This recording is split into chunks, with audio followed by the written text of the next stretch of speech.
It's Wednesday, the 8th day of the month of July. Good morning. You're welcome to News Morning here on TV3. I am Enyunam Haliga. Let's look at the headlines. 2 people reportedly killed and 2 others sustaining gunshot wounds following confrontation between police officers and residents of Seshi Senyano in the Western North region.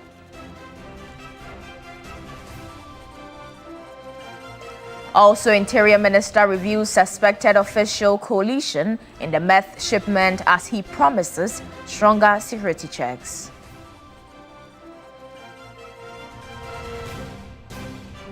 And much later, the National School Feeding Program to benefit from over 30,000 jerrycans of cooking oil smuggled into the country in 18 trucks.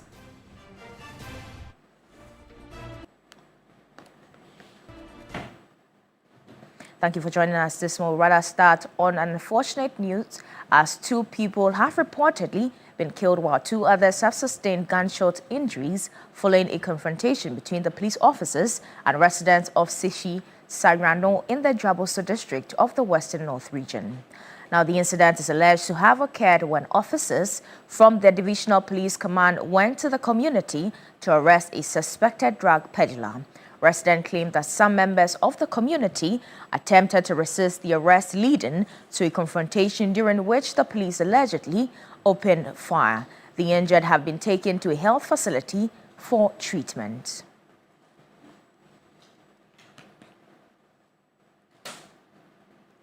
Moving on to some other stories now, as the Minister for the Interior, Mohammed Mutaka Mubarak, says preliminary investigations into the meth shipment intercepted in Australia have implicated some government officials suspected of aiding the concealment and movement of the illicit drug. Now, speaking before Parliament's Committee on Assurances, he revealed that the findings suggest possible internal collusion with some officials allegedly manipulating security system at Ghana's entry and exit points. For example, in Tema, we have what we call the weapon detection system. It's a hand one that was delivered to us by the German government. But because it's a hand one, using it is more difficult because it uses the human discretion a lot. Our men are on the ground, like this Australian thing that you mentioned in passing. The Director General will tell you, even as of yesterday, we were still interrogating a lot of government officials. You have been Minister for Defense and you know the importance of evidence. It's not everything that I can put out at this stage because we are still investigating and we are still interrogating people. Because there's a lot that are not adding up. You could see that there's some involvement of some people within the system. And we are working at it to try to reach out to as many people as possible that we think might have played one role or the other. Because even if you put all these gadgets, remember that it is going to be operated by human beings. So if the wrong persons are sitting there, you can bring all the gadgets in this world. It will still not be safe. So we have changed our modus operandi, the way we operate, the way we place personnel. I'm sure as former defense, you might have even heard some time back people complaining about the way, the rotation and all those things. All of it is to make sure that we secure our borders. And Mr. Chair, even though you've also been the defense minister before, I want to say that one of the biggest challenges that we have, in my view, is that, like your assertion, can you just focus on Kotoka and Takoradi and Tema? We have 48 legitimate crossing points into our country. 48. During my time, there were quite a couple of people who had HIV. We called them, counseled them, and told them. It's important you do that. Because trust me, if he's a boy, he may have a girlfriend. And if he's a girl, he may have a boyfriend. And if they are not aware, trust me, the next time this figure will jump to 10,000 or 20,000. So you have to find a way of ensuring them so that they can treat themselves, because getting AIDS, HIV is not the same as getting AIDS. And if the person is having HIV now, the person can live a normal life by taking the drugs. It's not like before where it is a death sentence. No. If the person has the HIV and it has not yet developed into AIDS, and the person continues to take the drugs, the person would actually live a normal life, can give birth, can normal life. It will come a time the person, if continues, cannot even infect people. But if you don't inform them, first, they will spread it, and secondly, they will die early because they will develop into AIDS and die early. So please, find a way of ensuring this. It's huge. I don't know the regions, but it's huge. It's scary. Well, So, I mean, this is a very useful advice. I can assure you that we noted it, and then, especially those with the HIV, we'll discuss to see. Well, yes, you are right. That's public health issue. We were focusing more on the security, but this is something that we should not gloss over because it could lead to many innocent people getting it. So, advice well taken, and I assure you that, especially those with the HIV, we'll try and see what we can do. Thank you. Now, away from Parliament, we're taking you to the Savannah region, where tensions between farmers and herders intensify over land and water resources as fears are growing that violence could escalate further. A high-level stakeholder dialogue in Damongo is seeking practical measures to end the clashes and restore peaceful coexistence. For years, tensions between crop farmers and cattle herders have continued to threaten lives, livelihoods and food production across parts of northern Ghana. Disputes over grazing land, water sources and transhumance routes have repeatedly escalated into violent confrontations, leaving communities divided and raising security concerns. To find lasting solutions, key stakeholders from the Upper West, Upper East and Savannah regions met in Damongo for a high-level dialogue. The engagement, organized by Pro Mediation, in collaboration with the Ghana National Association of Cattle Farmers, brought together representatives from the Ministry of Food and Agriculture, security agencies, traditional authorities, MMDAs, farmer groups, herders, and civil society organizations. Participants examined the root causes of the conflict and explored practical ways to prevent disputes from escalating into violence. Speaking at the dialogue, the Director of Animal Production at the Ministry of Food and Agriculture, Jonas Asari, described the recurring clashes as a major threat to both agriculture and national security. He stressed the need for a clear policy framework to regulate the activities of farmers and herders and strengthen peaceful coexistence. Livestock,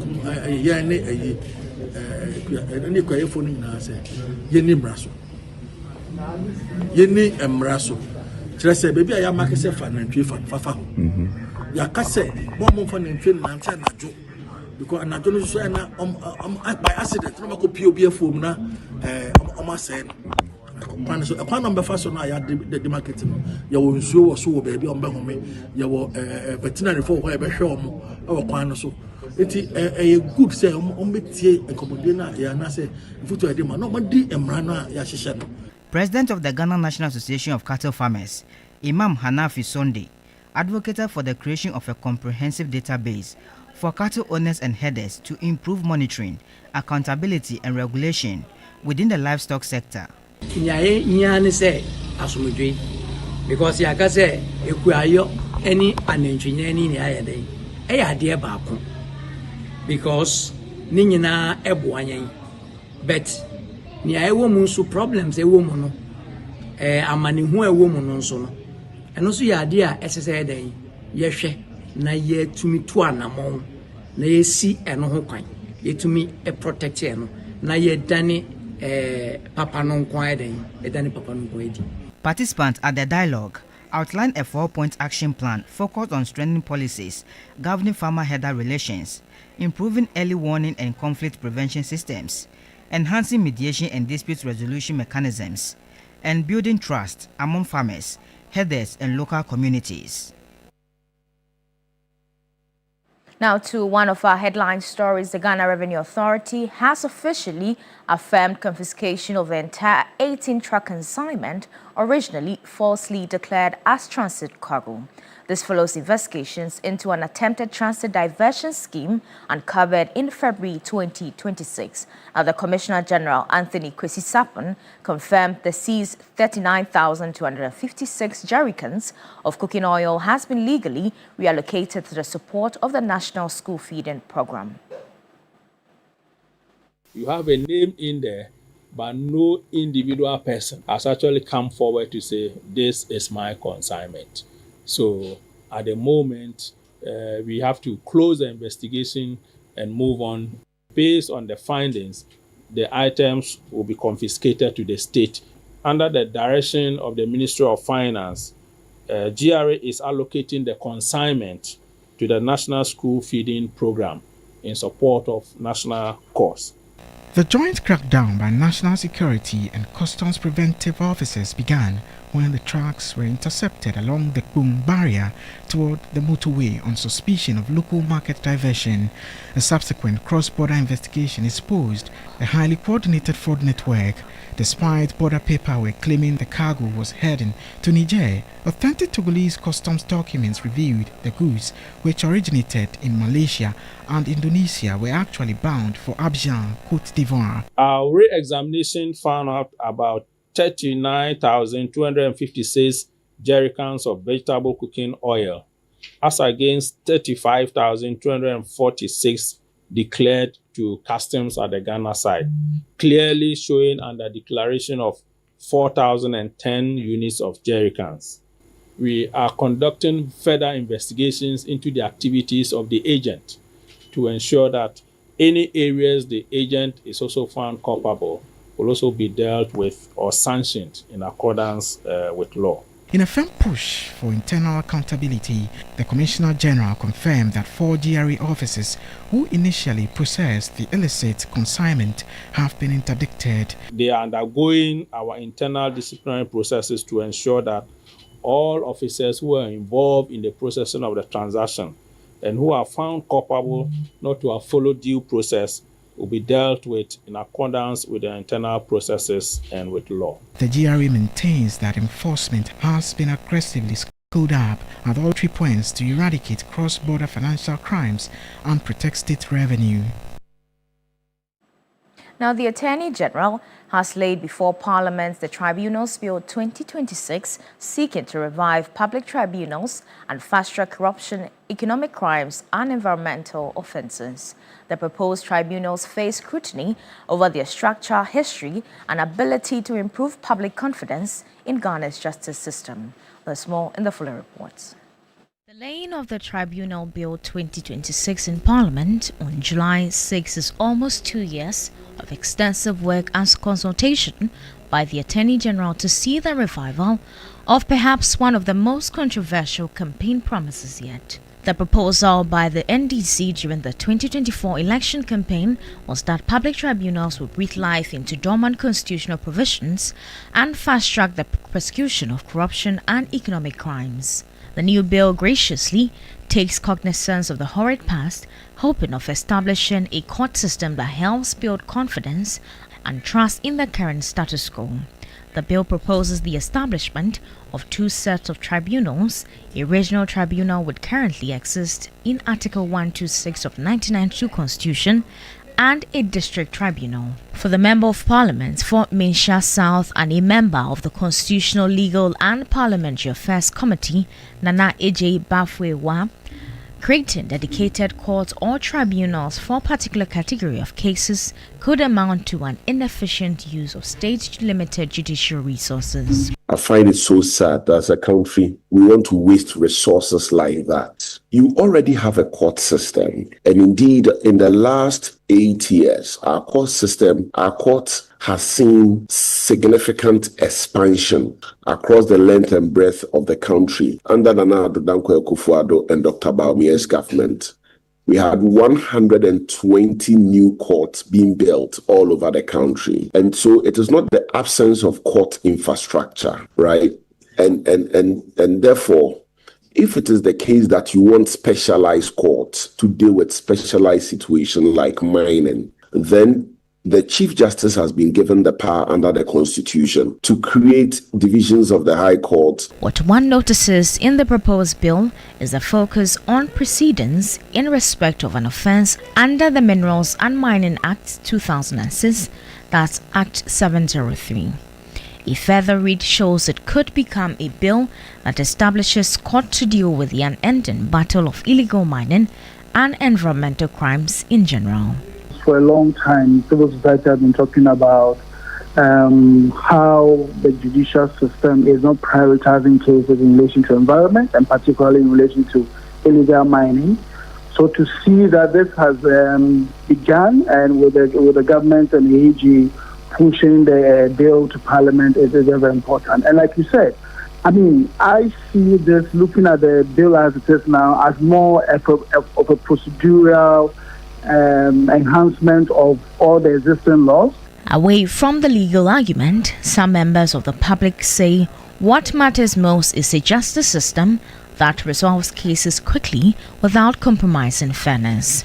It's a good decision and a good plan that the government, the state, should organize a Galamsey tribunal court, specific Galamsey issues alone, so they can deal with them directly. The laying of the tribunals bill is only the beginning of the legislative process. It will now be referred to Parliament's Constitutional, Legal and Parliamentary Affairs Committee for detailed scrutiny, where legal experts, civil society organizations and members of the public are expected to present their views. Whether the proposal survives the process could determine if tribunals once again become part of Ghana's justice system. Enyunam Haliga, TV3 News, Accra. Now, away from that, as the water situation in Teshi, Nungwa and adjoining communities continue to worsen, residents have been compelled to rely on wastewater from the Nungwa seawater desalination plant. With water flowing through their taps only once a week, many residents are now increasing pressure to find other alternatives. A report by George Queenan. Charity Awudi is a first-time mother.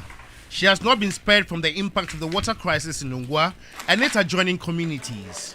Here, water flows through resident taps only on Fridays, forcing them to seek alternative sources. This wastewater of the seawater desalination plant is what some residents use for cooking and washing.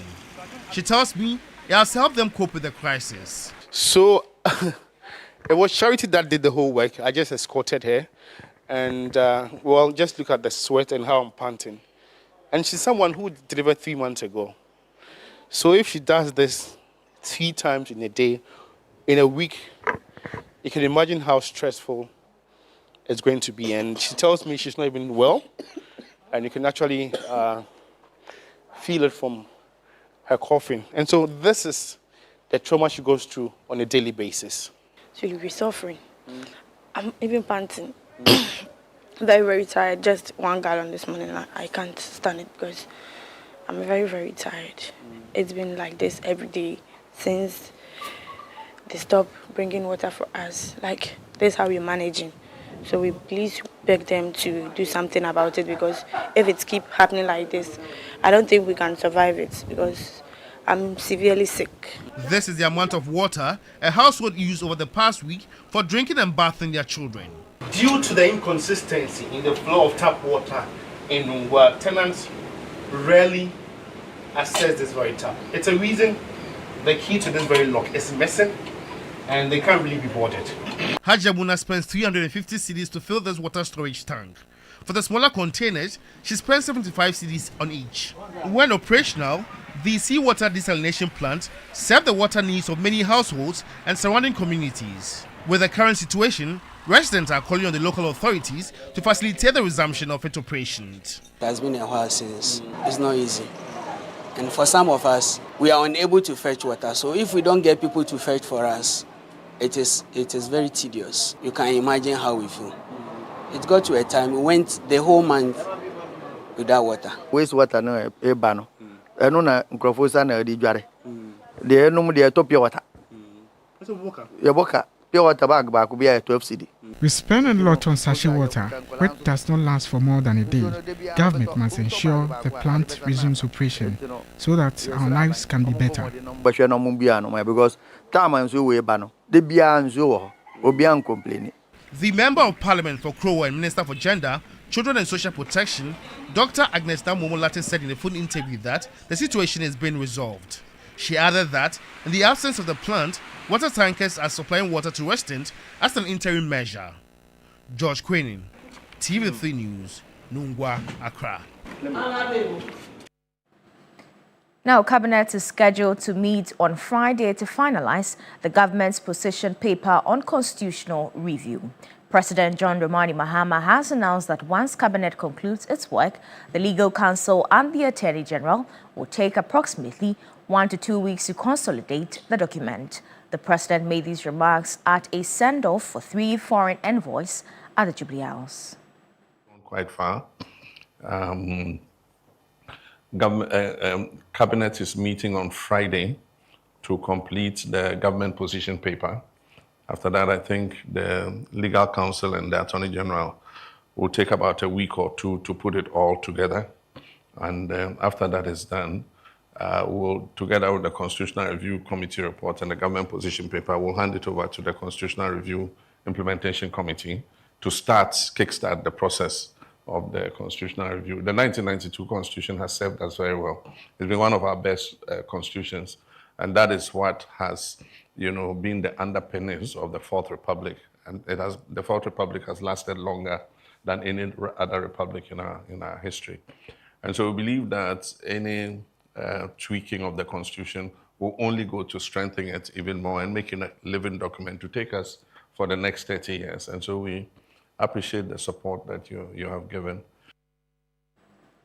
Now, Ghana's reported decision to decline a planned state visit by South Africa's President Cyril Ramaphosa is drawing mixed reaction from international relations experts. While some say the move sends a strong message over the safety of Ghanaians in South Africa, others warn it could carry diplomatic and investment consequences if not managed carefully. A report by Noble Crosby Annan.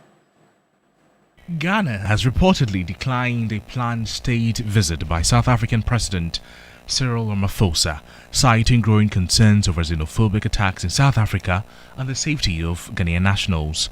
President Ramaphosa was expected to visit Ghana in the first week of August in a trip aimed at strengthening bilateral relations between Accra and Pretoria. But government sources say the current security climate makes such a high-level engagement premature, especially as Ghana continues to raise concerns about the treatment of its citizens in South Africa. The decision follows the death of 40-year-old Bashiru Isaac, a Ghanaian national. Ghanaian authorities say he was killed on June 30 during demonstrations linked to renewed anti-foreigner violence in South Africa. The development has deepened concerns among Ghanaians living in South Africa. Already, close to 1,000 Ghanaians have been evacuated back to Ghana, while about 900 more have reportedly registered to return home as fears of xenophobic attacks grow. South African authorities have, however, pushed back against Ghana's account of events. They say no deaths were recorded during the June 30 demonstrations and have described Ghana's claim as factually incorrect. South African officials are also accusing Ghanaian authorities of spreading false information that unfairly presents South Africa as xenophobic. The development has opened a new debate over whether Ghana's action is a strong diplomatic signal or a move that could strain relations between the two countries. International relations analyst Dr. Elvis Botta says Ghana's position may not be diplomatically wrong. It is not diplomatically wrong. In fact, it is one of the most persuasive diplomatic positions Ghana can take without necessarily creating tensions in its diplomatic or foreign relations with South Africa. The implications are that there is a very strong economic relations between Ghana and South Africa, ranging from bilateral, international treaties or bilateral investment treaties, etc. Now, this is where we have to be very careful. For international relations expert Dr. Yao Gebe, Ghana's response is appropriate under the current circumstances. The government of Ghana has reacted positively to this particular development. In the middle of all that is happening, the killing of Ghanaians, all the attacks, for the president of South Africa to decide that he paid a state visit to Ghana, I find it rather unfortunate, meaning that they are not taking the issue seriously. Dr. Botta adds Ghana must now demand more from the South African authorities. 1, credible assurances to the Ghanaian government. Number 2, investigate the killing. Assurances in respect of protection of Ghanaian businesses and Ghanaian personnel who are still in South Africa. And of course, that will also offer remedies where state failure has been established. Now, away from that, it's time to rethink how we measure what we sell and eat. A survey by the Ghana Statistical Service reveals that traditional non-standard measurement units like the olonka, the cups, bottles and bucket remain deeply embedded in our food markets and homes. However, these informal units are causing massive inconsistency in food pricing and national data because their actual weights vary drastically from region to region. The Statistical Service has developed a national framework with conversion factors to translate these traditional measures into standard kilograms and grams. At the launch of the non-standard unit survey in partnership with the Ministry of Food and Agriculture, government statistician Dr. Alhassan Idrisu explained how this data will transform economic planning. They deliver accuracy. They are less biased. They remove inconsistencies that quietly distort our estimates. By standardizing the quantities behind food prices, they sharpen our inflation and food price figures. Nationally, one olonka converts to 2.55 kilograms and a tomato paste tin to 1.13 kilogram, though these vary significantly from region to region. Now, contrast that with palm oil we sell in water bottles. Its factors are remarkably consistent across every region, with a large bottle averaging 1.37 kilograms. While container-based liquids like palm oil show higher consistency, solid food items remain highly volatile due to differing container sizes and farm gate filling practices. To tackle the issue, the GSS has outlined key policy recommendations, including institutionalizing these conversion factors into national accounts. Build a digital repository, a national database of conversion factors, a curated photo library, and a public reference system kept to date. Harmonize and update. We need to promote standard measurements, reduce regional gaps, and review the units periodically as practices, container sizes, and prices change. The lesson is very, very clear here. Liquids and bottles behave. Solid foods and heaps do not. The Ghana Statistical Service emphasizes that this framework is a crucial step toward harmonizing food measurements nationwide and ensuring trust in the country's agricultural economy. And that's how we end News Morning here on TV3. For more news, please check our website at 3news.com. I am Enyunam Haliga. New Day continues.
Organized by Knowledge Innovation in partnership with Deloitte and Media General.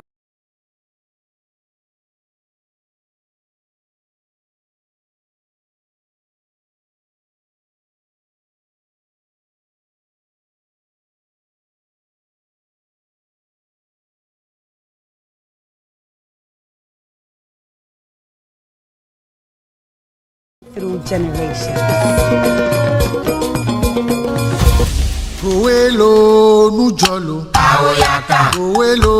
For 20 years, Ghana's most beautiful has celebrated the beauty and soul of our nation. And this year, I pass on the crown to the 20th queen. Who wears the 20th anniversary crown? Are you that bold, beautiful, graceful, and proud Ghanaian lady to win the all-new 20th anniversary crown? 200,000 Ghana cedis cash, brand new car, and all-expense-paid trip abroad with scholarship for a master's program. Participate in an international event, ambassadorial deal, a set of gold jewelry, and many more. Join the audition journey. Massive on 8th July at Micklin Hotel. Takrady on 10th July at the Western Serene Atlantic Hotel. In Accra on 12th July at TV3. Scan the QR code now to register. GMB at 20. 20 years of culture, grace, and legacy. Ghana's most beautiful is 20 years. Brought to you by Gino.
The world around us is changing, not slowly, not quietly.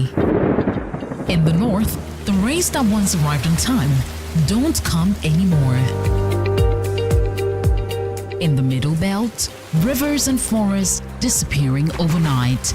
Along the coast, the sea is swallowing land that families have called home for generations. Rising temperatures, failed harvests, homes lost to tides.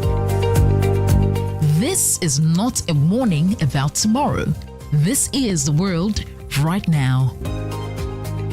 TV3 and the German Embassy in Ghana. The conversation on climate security implications in Ghana. The Climate Talks 2026. 5 cities, 5 conversations, 1 urgent call to action. Tamale, Bolgatanga, Kumasi, Keta, Accra. Starting this June 2026. The climate talks are coming, and this time, the people most affected by Ghana's climate security crisis will be at the center of it all. Because the time for Ghana to act is now.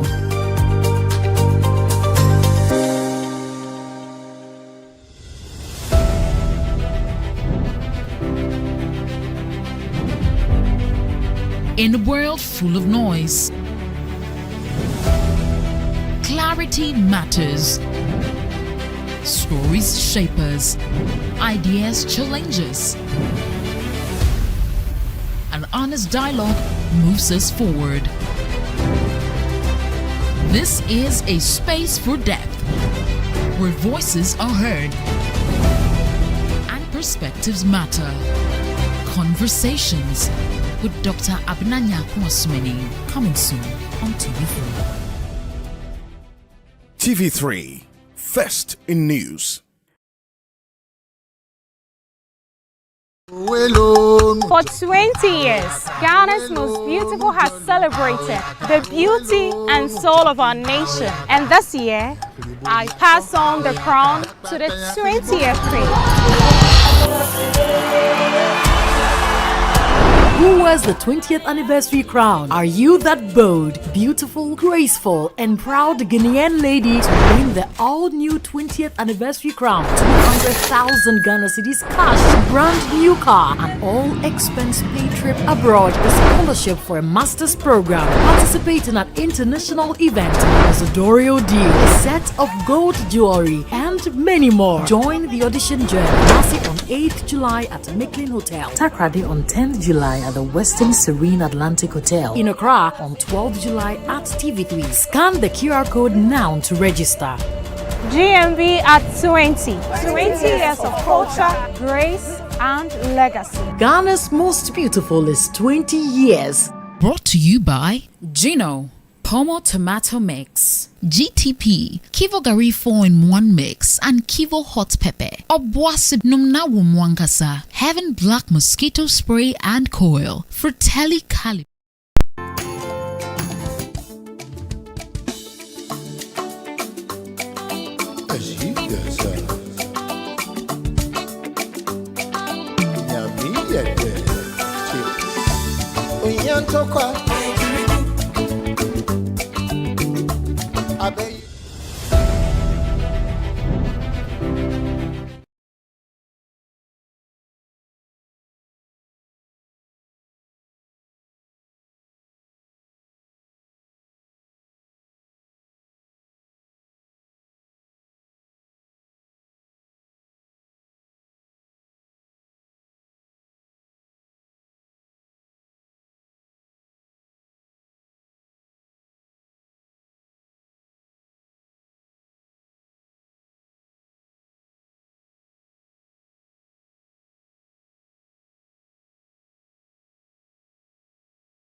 And, you know, there are conversations about whether it was a fair game or not. Yeah. And for a lot of people, Egypt should have at least had the chance to equalize. So that third but they goal... were the first to score. No, but, you know, there was supposed to have been, there was a goal that was disallowed.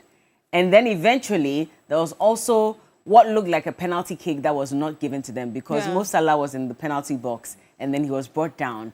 And then the Argentines went to score. Yes. But they had just alerted the referee to go and check the VAR to make sure that that was a penalty so that they can also now disallow that goal. Yeah. And even Thierry Henry was saying it that just for the sake of fairness, also because the VAR team now alerted the referee even after the Argentines had gone to score to disallow that goal. Oh, and that was dismissed. Yes, from, the goal from the Egyptians. They should have done the same for the other side as well. So I don't know how you feel about it, but this morning... we didn't get, the African teams didn't get the chance for the penalties and all of those. Remember that Carlos also complained about... That's the problem. We deserved a penalty. Well.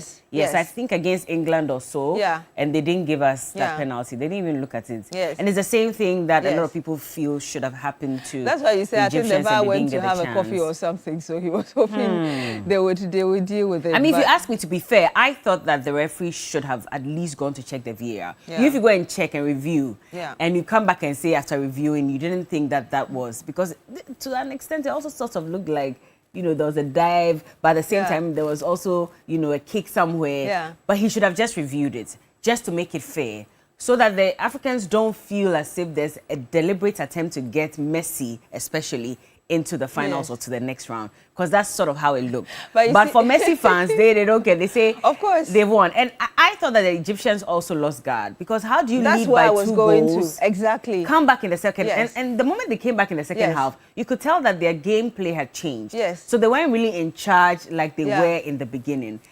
And I could just tell that from the way they were playing. And they don't take care. That's my problem.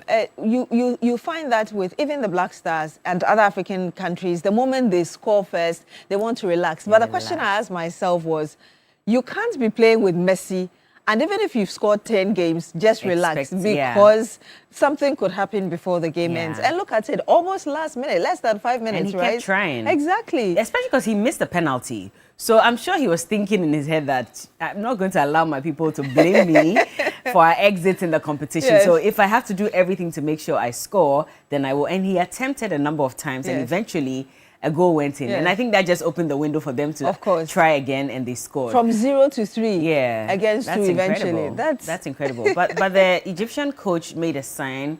It's a sign apparently that indicates that you have to say no to racism when it comes to football. So he had done this the whole time. And because it looks like there was something that was said from one of the Argentines to the coach's brother, his twin brother.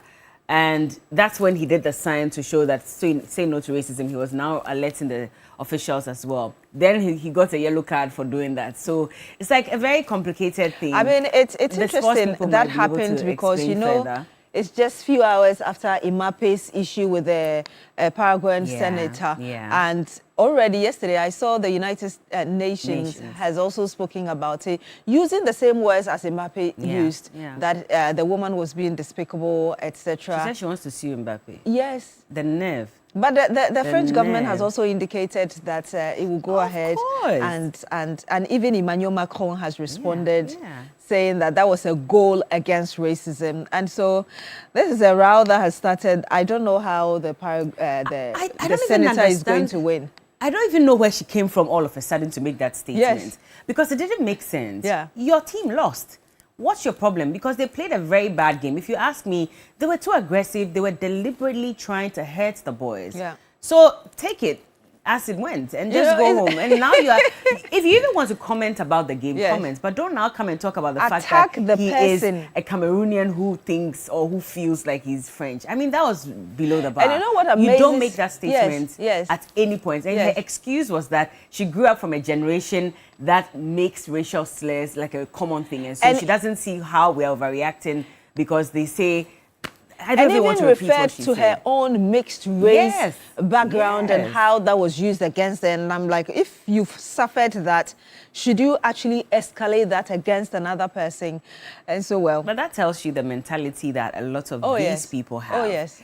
concerning Africans. What did Hurricane say about us when we beat England to it? I mean, it was a draw. And that's what people are saying, that if you can even say that to someone as influential as Mbappe, then the regular black person in your country or on the ground, only God knows what you can even say and what you're thinking about that person as well. And I don't know how long it's going to take us, as human beings to accept that regardless of your race, we're still one. I really don't know how long it's going to take us. But it's also a wake-up call to us because, we see, a lot of Africans see, the lighter-skinned people, the white people, and we assume that they are gods. So sometimes they come into the country, and what we won't do for a fellow black person, we will go over and beyond and do for the white person. Not to say that we shouldn't, but we should be able to treat each other equally or fairly. Because a lot of Africans, unfortunately, treat white people even better than their own people. And we'll give up our own people just to please the white man. And it's sad if you've lived outside of Africa, in a place where there are a lot of white people, even how the immigrants, unfortunately, behave. I mean, I've seen people dressed in a way that you're like, you don't have to have plenty of money to dress well.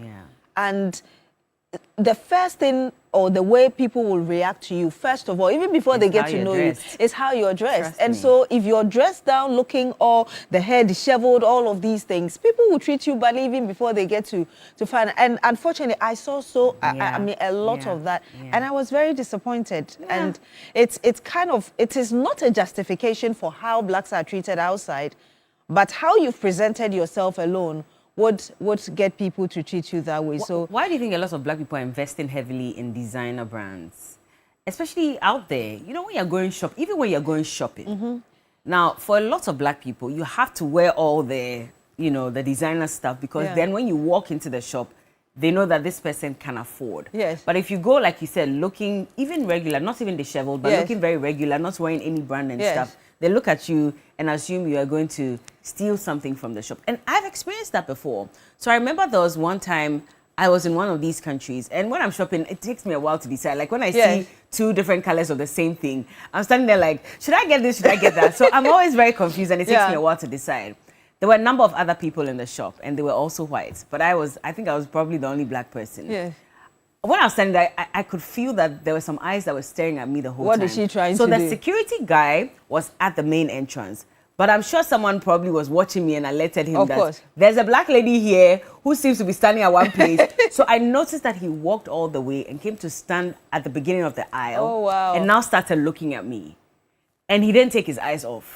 Yeah. He didn't take his eyes off until I made a decision. So when I saw him, I was like, God, maybe this is you saying I should pick this color. Let me just take it because I was upset. And I was rolling my eyes because I was like, why do you think that I'm probably going to take something from the store and not pay? Yet you're not watching the other people who are also in the other. I mean, the kind of impression. I remember going to a shop and it was in the city center. I didn't know it was actually one of the expensive shops there. Just got a few items and it was already over 200 euros. So when I got to the counter, the lady said, "Are you going to take all of that?" Like she was surprised that I was going to spend that much.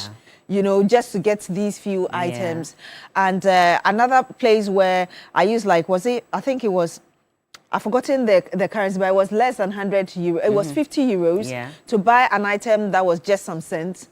And they said they won't the way she behaved, that was like the first time I experienced the real racism. Like, I don't even want to, get wondering that. how you're able to afford, or how come you have that currency? Yeah, right? So, I mean, it's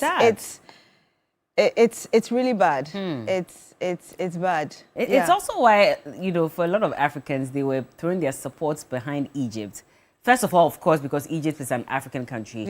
But also there have been numerous reports indicating that, especially in Argentina as well, the issue of racism is very intense. Very intense to the extent that there was a deliberate attempt to get rid of all the black people within Argentina. So if you go to that country, we're told that you barely see Africans or anybody with the brown skin color or stuff. I mean, those are concerns that people have as well. But, well, we're equal at the end of the day. If you ask me, we're all one. It doesn't matter what color you are. If you cut my skin, it's the same red blood that comes out. And I just hope that as Africans, we treat ourselves better so that way, collectively, we can demand that respect. Because if we're divided, then they'll continue to conquer us. Yes. But if we're united, it helps. And be proud that you're African. Oh, of course. Yes. Of course, of course. Do you see how flawless we look this morning? Hello.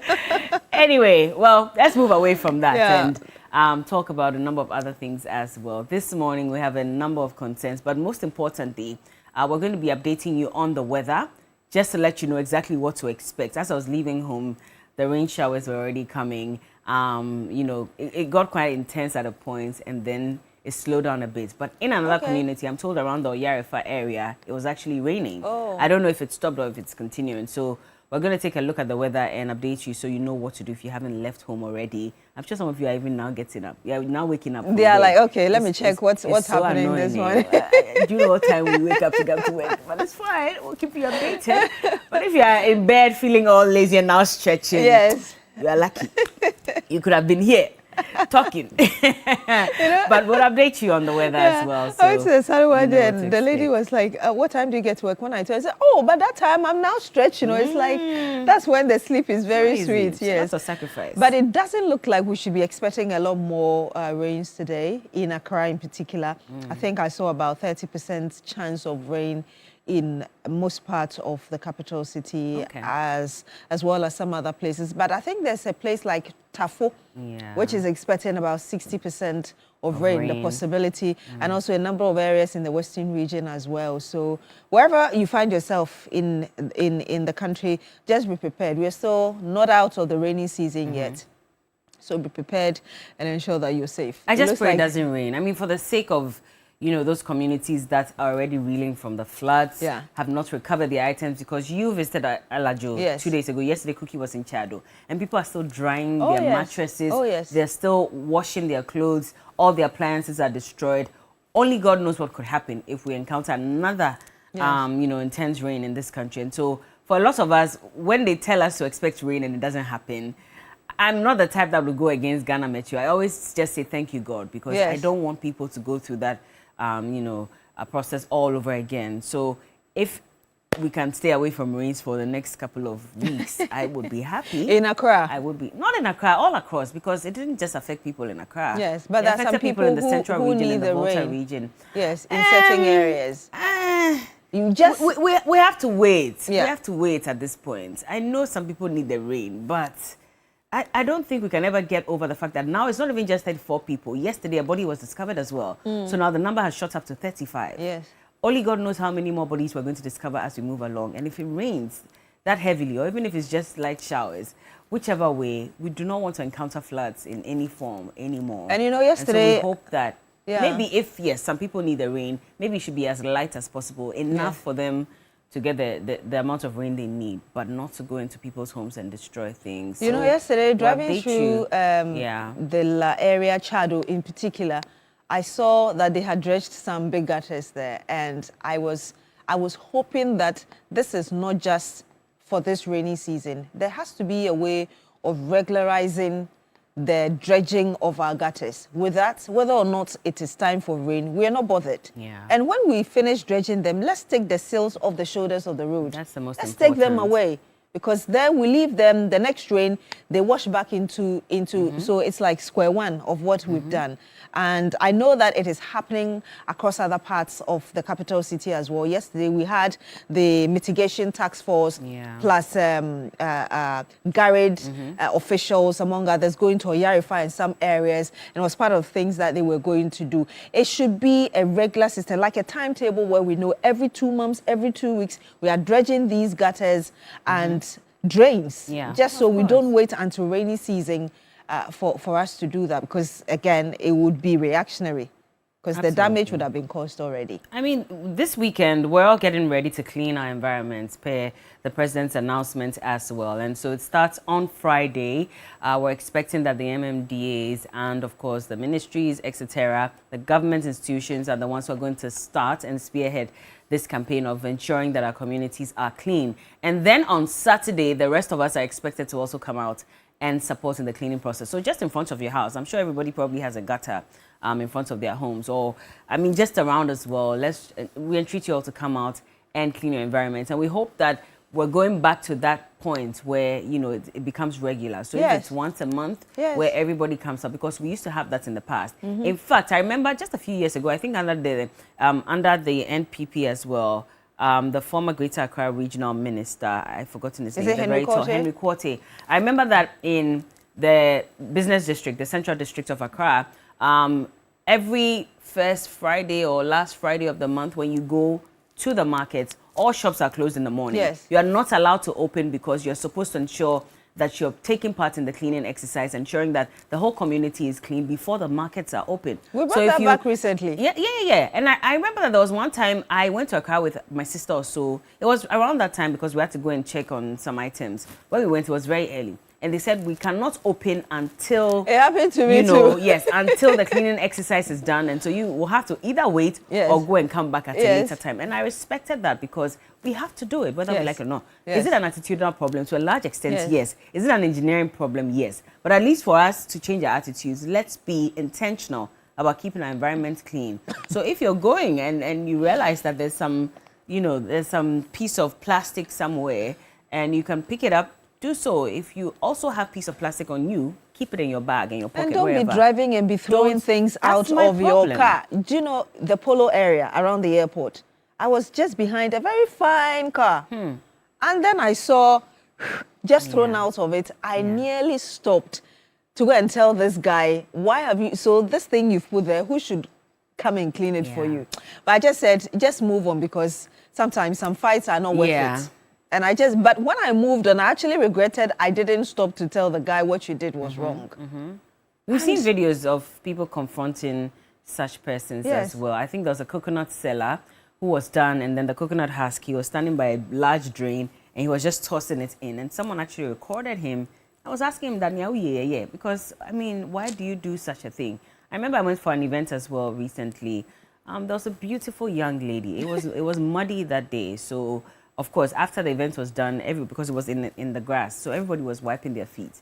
And the moment she finished wiping, she tossed the tissue on the ground. I said, oh, but you're too beautiful. You're too beautiful. Why would you do this? And I'll be surprised if she's watching. She was standing there with a male colleague of hers. I was like, oh, my dear, this one, dear, you didn't try. Don't do that. So she was like, oh, I'm sorry. And then she picked it up. So if we can all approach them in a nice way. But it's not everyone who will respond. Of course. You know, in a pleasant manner. They might be offended that you're saying it, but say it anyway.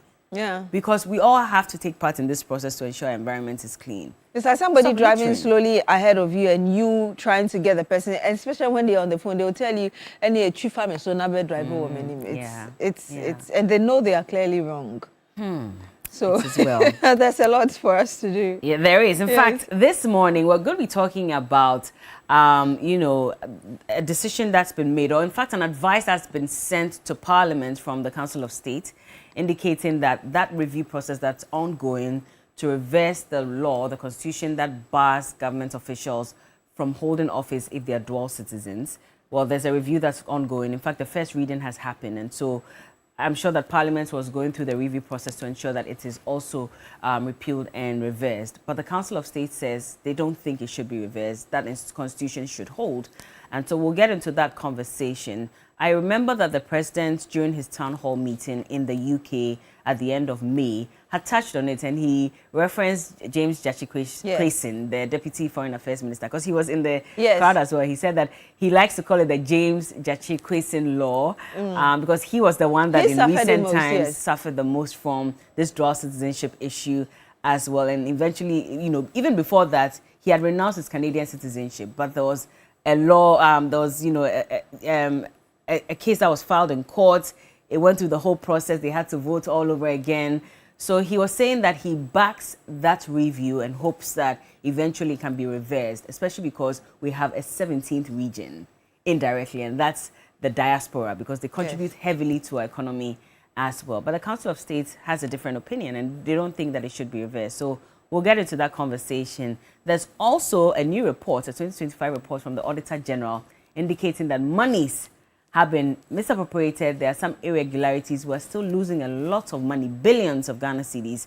And so we will get into that conversation as well on the big issue with your usual friends on Wednesday. Zato and Solomon. Yes, Zato and Solomon will be here. Look forward to it. But for this morning, let's talk about the South African president. Yes. And the fact that apparently a visit that was supposed to have happened in recent times was rejected by the Ghanaian government because of the recent xenophobic attacks. We've heard from the government spokesperson. Yes. He says that it wasn't a rejection necessarily, but we've just postponed that visit, and it's not because of xenophobia necessarily. Yes. But also just to avoid, complicating issues. That's why they are preventing him from coming at this time. He was supposed to come in August, but we've had to postpone it as well. So we'll get into that conversation. But really, there have been a lot of reactions since the graphic posted that in the morning of yesterday. So many reactions, people rejoicing over this. We've even had international relations experts talking to us. And really, whether it's a rejection or a postponement, at the end of the day, international laws really permit a country to either allow or deny any person from entering its territories. And so, yes, let's see what happens in the next few days, and hopefully, just like we were talking about clarity on Carlos Queiroz's statement, there should be clarity on this really moving forward, and what is important. But yesterday, I remember a conversation I had with one of the international relations experts saying that if it is a rejection, it may not strain our relationship now, because at the end of the day, Article 9 of the Vienna Convention on Diplomatic Relations, 1961, already allows nations to declare people persona non grata, or just either deny them or ban them completely. But it becomes a problem in this state, or at this moment, it is just a denial. A denial may not necessarily have that permanent rippling effect like you would if it was a total ban. Exactly. And that's where the problem is, so that it doesn't escalate from just a denial, although Felix Kwachofosu is telling us something different, to a total ban, which would have ramifications for us economically, because we have South African businesses in Ghana, and we equally have business interests in South Africa as well. So again, it depends on, and I want to believe that actually these two countries, which have had mutual relationships, would manage this well, irrespective of the xenophobia happening. And we've already counted the cost, as it were, of the economic implications if Ghana was to retaliate because of what's happening in South Africa. So I'm just hoping that the interests of both countries will stand tall. At the same time, our ability to also respect human rights and the rights of our citizens as well. We just need to weigh these two and ensure that it's a win-win situation for both of us. The question is, which one is more important at this point? South Africa has responded. And they're saying that, first of all, they did not even put in a request to visit us over, our xenophobic attacks. And they're saying that there was no state visit request. His office clarified, Ramaphosa's office clarified, that he did not request a state visit to Ghana. Diplomatic communications were instead focused on routine arrangements to co-chair the upcoming session of the Ghana-South Africa Binational Commission in Accra. So the BNC meetings, which were originally scheduled for early August, were postponed, with South Africa formally requesting the delay and Ghana agreeing. This is what South Africa is saying. So both nations plan to use diplomatic channels to reschedule at a mutually convenient date. But from what we're hearing from Mr. Felix Ofosu-Kwakye, he's saying as well that, and he didn't indicate necessarily that that request came from South Africa to postpone and Ghana agreed. Yes. Now, he spoke on radio yesterday, and he says that this visit had been in the pipeline before the latest attacks targeting foreign nationals. He says, let me indicate that this visit had been planned well in advance of the outbreak of the recent attacks. Indeed, it was slated to take place early August 2026. But given the outbreak of these attacks and all the issues that have arisen therefrom, we sent a diplomatic communication to the South African government that we believe it is best to defer the visit until such a time when these matters have been resolved and there is relative calm. So we are saying from our side that we're the ones who sent that communique to postpone. I'm reading from the South African government as well. Saying They're saying something that they're the different. ones who sent that communique to postpone, and we agree. You know, when you were reading the bits of the South African authorities, I was just remembering what was reported to have happened between U.S. President Donald Trump and the Italian Prime Minister, and BBC even reported that. So, well, these are international political stuff. We will still get to know the truth with time. Absolutely. Yes. And so that ushers us into our This Morning segment right now.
And that is this morning's segment on New Day on TV3. And we're telling you that we're going to take you through how the weather is going to look like, not just this morning, but for the next 18 hours, as given us by the Ghana Meteorological Agency. And so, in summary, they're telling us that there will be chances of isolated slight rains expected, of course, for the coast and forest belt, whilst portions of the transition belt will experience isolated thunderstorms or rain.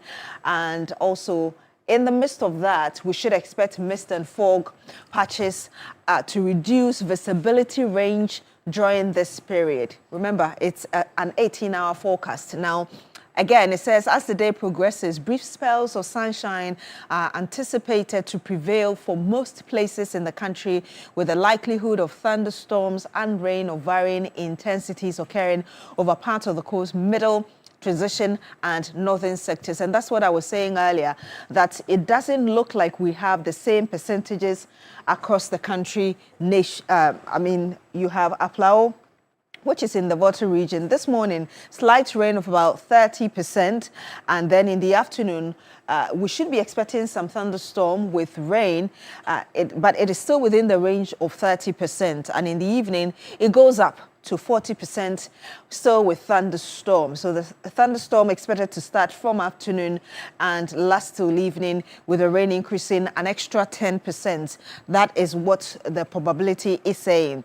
Angloga still in the Volta region is the same, 30% in the afternoon, and the same, looks like within the same terrain, we should be expecting similar percentages in terms of the probability of rains. Now you come to Accra and it says that we should expect about 30% as well. And then in the afternoon, it's going to be sunny. And in the evening, we go to that forecast that we've been giving from the Volta region area. In Kasua, that's heading towards the central region, we should be expecting some slight rains this morning, also within the same range of about 30%, and is going to have the same weather condition in terms of afternoon, going to be sunny like we're going to have in Accra. And then in the evening, there's an additional 10% probability of rain in that part of the country. Winneba also in the central region, Cape Coast and Takoradi, which is in the western part of the country, plus Axim also in the western part. All of these are expecting the same percentage of rain, that's 30%. And then when you get to the evening, it's going to be mostly cloudy for these areas that I've mentioned. Axim, 30%. Now, back in the Volta region, we're going to have mist.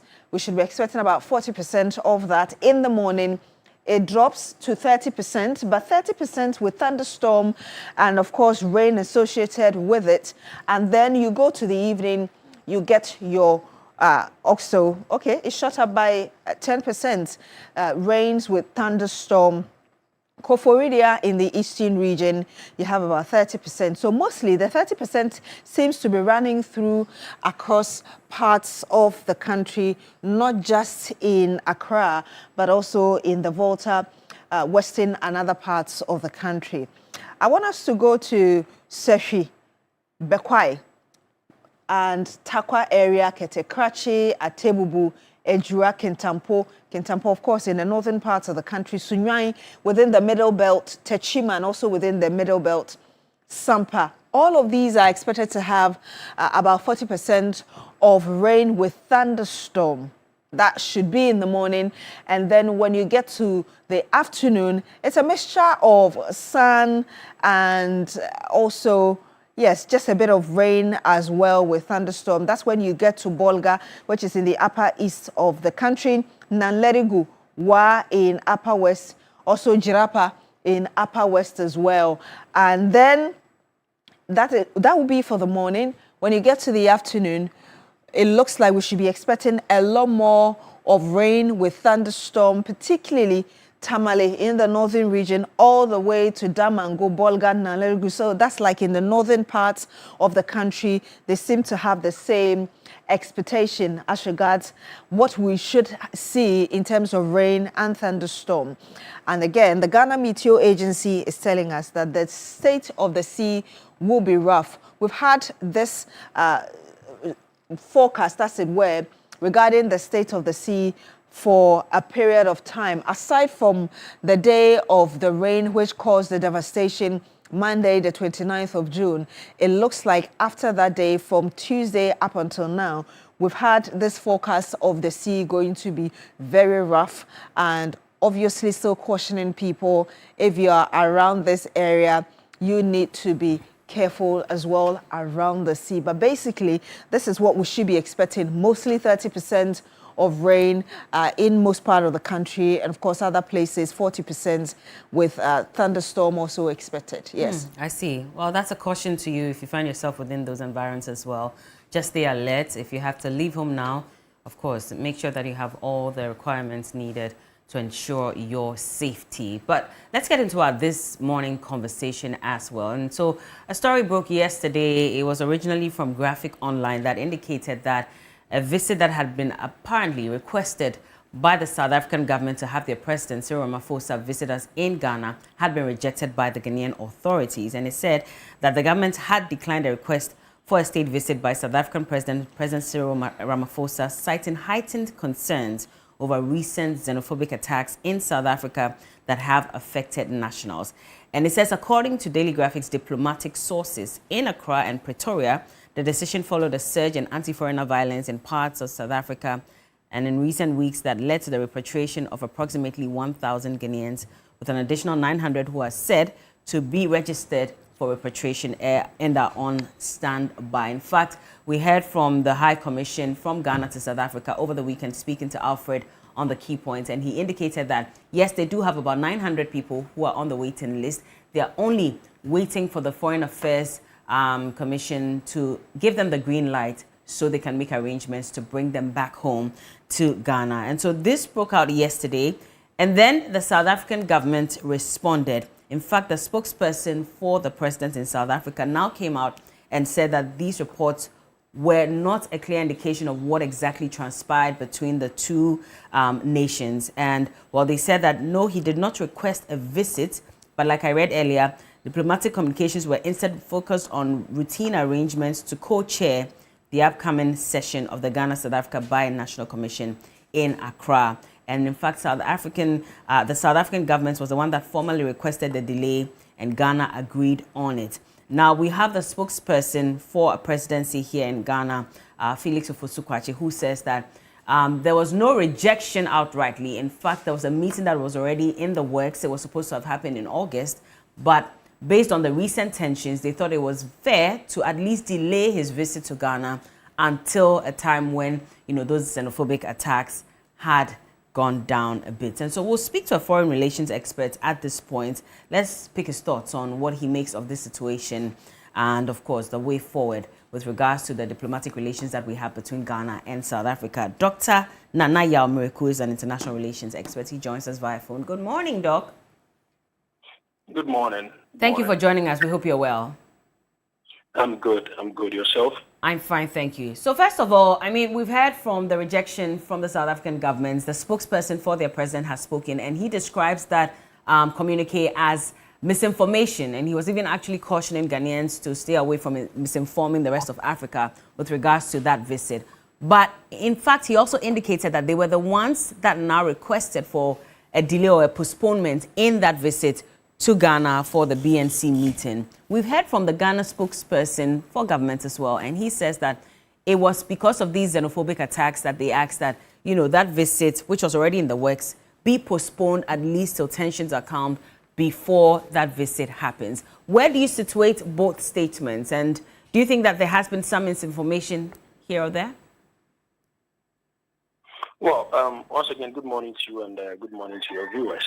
Good morning. I think that, first of all, what is happening now seems to be more like a diplomatic war, right? The back and forth between Ghana and South Africa. And these are not abnormalities. They are not isolated incidents in international relations. They happen every now and then. Ghana has had a similar situation with US, if you quite remember. But at the end of the day, where there is a need for mutual cooperation, I think that we are able to rise above the differences and work together. That said, my opinion is it doesn't really matter who calls the visit off. What you must appreciate is that the political and diplomatic atmosphere seems to be very charged. There's a lot of tension around. And so whether it's coming from the Ghanaian government or the South African government, at least both of them have come to the point of realization that it's a moral absurdity to want to visit Ghana at a point when we are expecting so many answers from the South African government and nothing evidential has been provided in response to that. I think that it would not be right. It's one of the instances where you see the foreign policy of a country aligning with public sentiment. Because look, Ghanaians are not happy with the South African government. And I've always quoted Desmond Tutu, one of South Africa's own. And he has said that in terms of injustice, if you choose to stay neutral, you have taken the side of the oppressor. And that is what people are perceiving the South African government to be doing. They seem not to be condemning it. They might have condemned it, but they seem not to be doing it in a way that really brings wit to the matter for people to see that they are really condemning the perpetrators of this crime. And for Ghana, our citizens have been in distress. We have had to fly them out of the country like every government with its sort will do. I think that what the straw that broke the camel's back was the death of the Ghanaian citizen in South Africa. And we're expecting significant responses from the South African government. And the fact that they have not provided evidential responses, all they have tried to do is to provide symptomatic responses and to distance or dissociate themselves or the government, South Africa, from the death of the Ghanaian in South Africa. It could be that there is some, it's not related. But the fact that this happened draws inspiration from the xenophobic sentiment hovering around South Africa in the past, few months. So I think that the political and diplomatic atmosphere is very charged. It doesn't make no moral sense for the president of South Africa to visit this country. So it doesn't matter who really called the shot off. The fact that this has been called off, I think, to me, is a step in the right direction. Until matters fall, until tempers calm, in my opinion. You made reference to that unfortunate incident where a Ghanaian was apparently killed. And like you rightly said, yes, they're trying to disassociate themselves from it because they're indicating that death happened on the 29th of June, whereas the protest took place on the 30th. And so it's not related in any way. But you're saying that beyond that, they should provide evidence to support that? Look, I think that if the shoe was on the other foot, and the South African citizen has gone through what happened to the Ghanaian citizen, the South African people will be on the neck of Cyril Ramaphosa to demand the same thing Ghanaians are demanding from that government. South Africa has a responsibility as a functioning state to provide these kind of protection to people in that country. Otherwise, your capability as a functioning state is even questionable. So we don't even, for the sake of diplomatic nicety, for the sake of South Africa's own political capital, knowing that it's been in the news for these kind of xenophobic sentiment, it was in South Africa's own interest to significantly provide evidence. And you see, I have a problem with the South African government. I think that they need to work on their PR. They need to work on their Ministry of Communication, because it comes across as their responses have been counterproductive to the image that they seek to project, to the rest of Africa. I think that their responses, the response from the Ministry of Communication and the Ministry of Foreign Affairs is not helping matters. I think that their public relations come across, in my opinion, as being pompous, as being defensive, when rather they really need to sit down for self-introspection and self-reflection to come up with responses that are temper calming than what is happening. So I think that the days and weeks coming ahead of us will really show. But I've always said that diplomatic disagreements and diplomatic wars happen every now and then.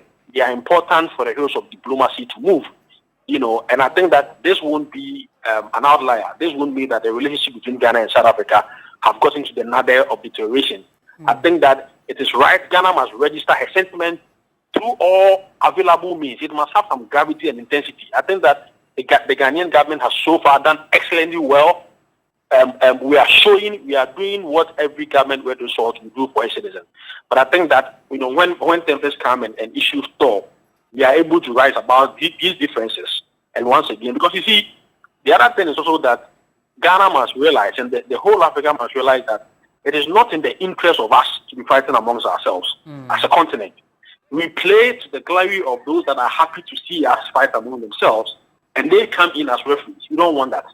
But be that as it may, it does not also mean that we should be taken for granted. Ghana has that diplomatic acuity. Right. We've always pointed about our weight in terms of multilateral and Pan-African, development. So I think that you must register our sentiment, but you must do it in a mature way, like the same way we responded, to these issues. So I think the weeks ahead of us will tell us, what really will manifest in terms of these multilateral, bilateral visits. Sorry. Is it enough that the South African president at a point also put out a statement condemning the attacks? And I'll just read a bit of what he said. Or do you think they should go beyond that? So this was on May 11th when, the xenophobic attacks had started. And of course, there was an announcement that by the end of that month, they were going to go on a march or a protest to get other foreign nationals out of the country as long as they were legal. So he did say, and I'll just quote that, he said, "These are the acts of opportunists who are exploiting the legitimate grievances, particularly those of the poor, under the false guise of community activism." And then he went on to say that some of these people are assuming functions that only state officials are permitted to perform, including stopping people to check identification and conducting searches of private property. For a lot of people, when this statement came out, they thought that putting out just a statement was not enough. There was supposed to be a bit more,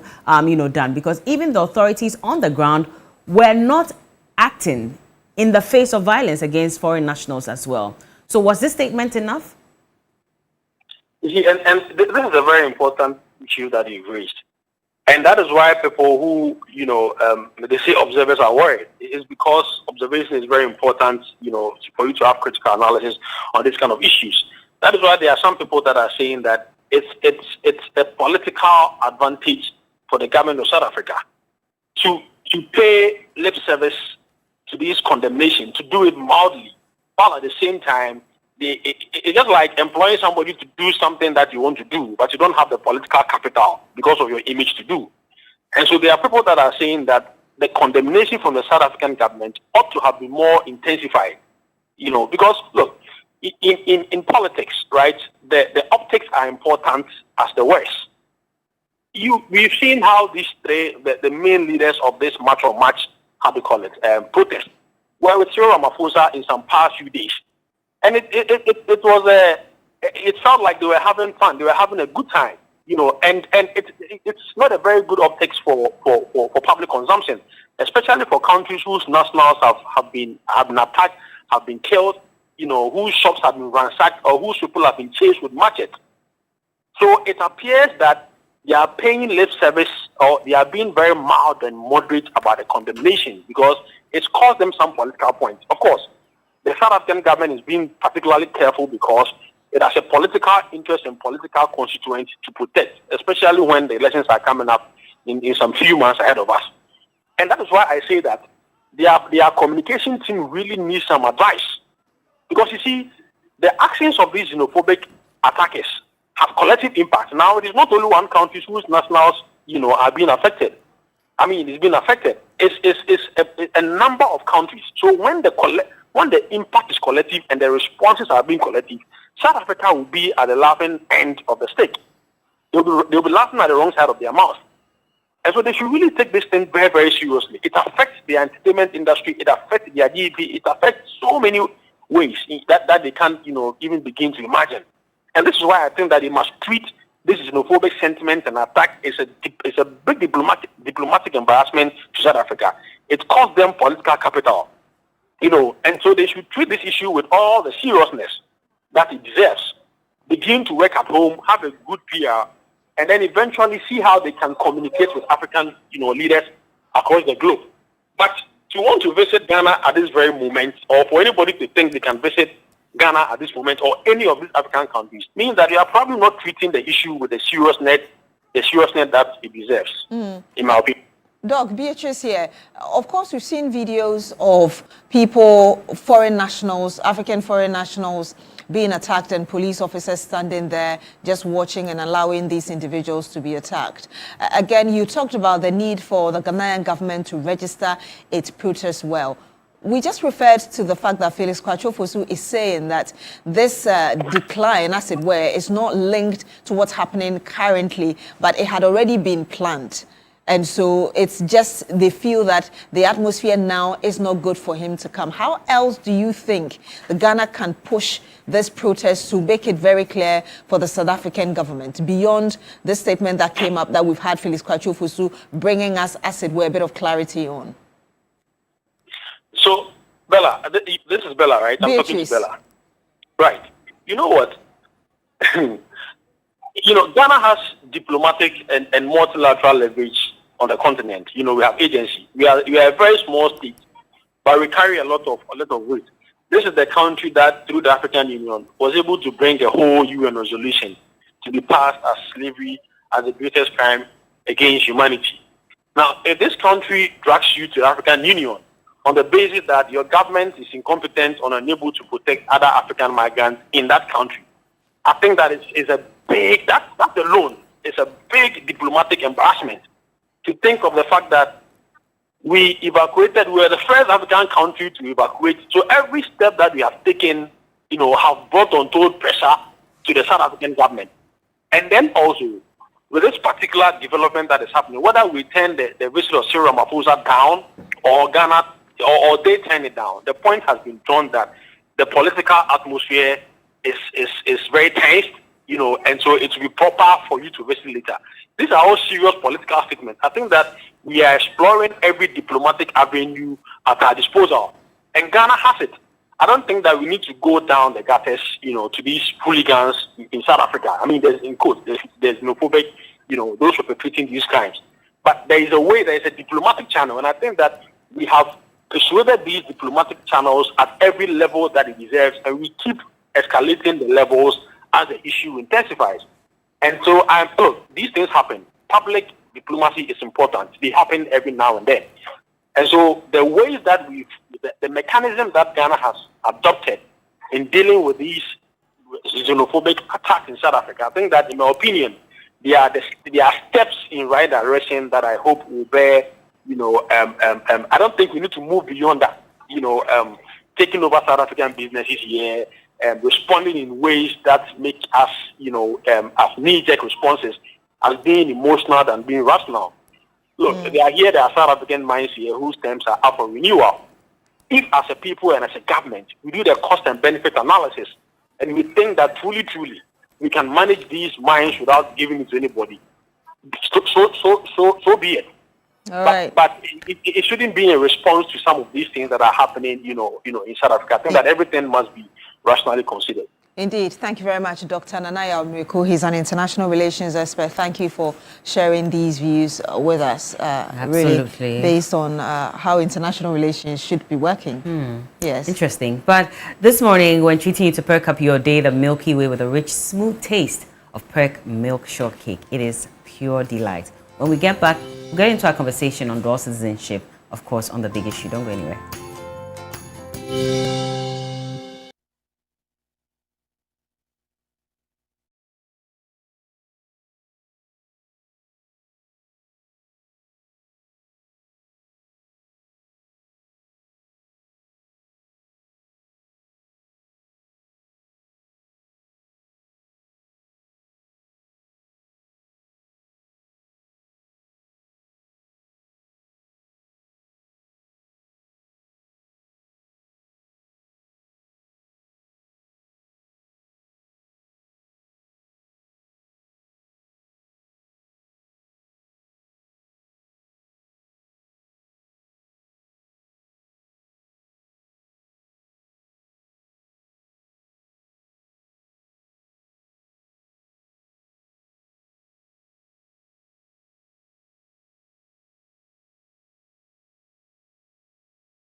From the land of rich plantation and beauty, our story shines for the world to see.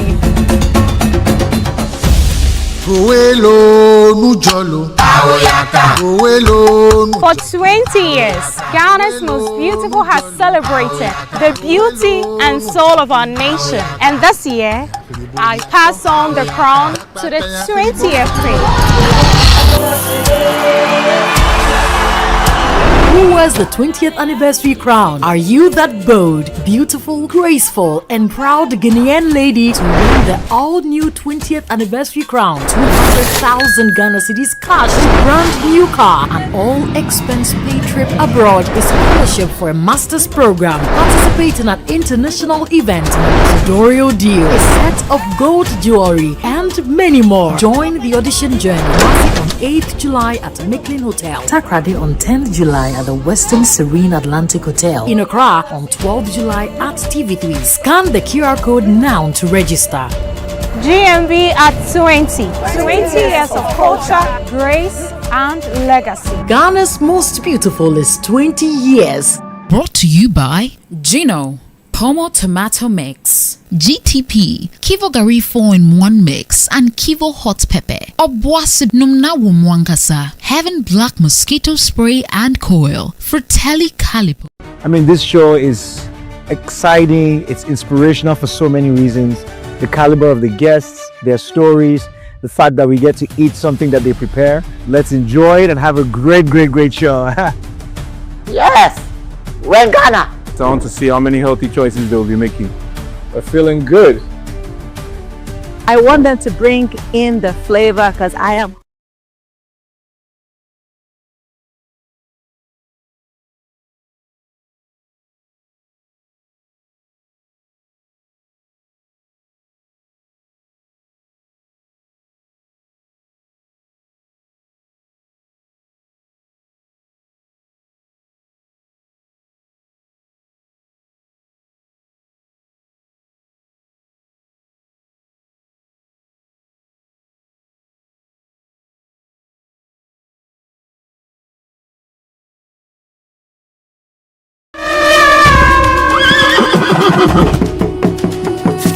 From the rich traditions of the North, our beauty has been our strength, pride, and heritage.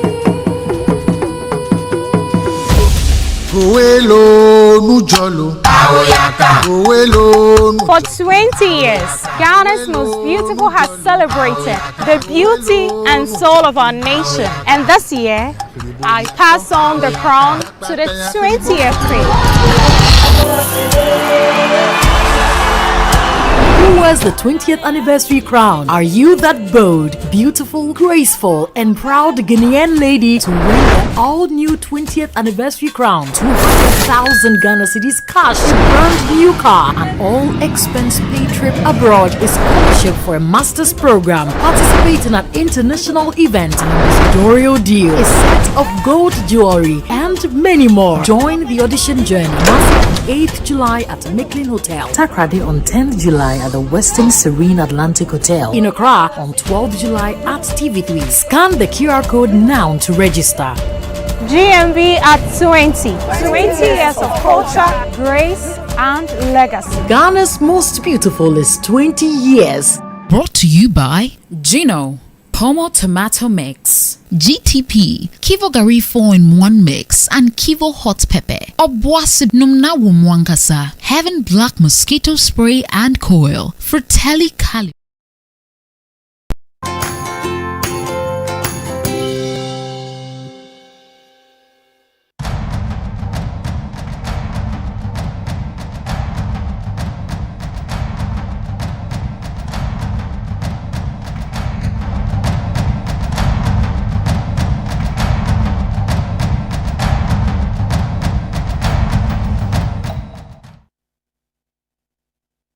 You're welcome back. This is TV3 Newday. It's time now for the big issue.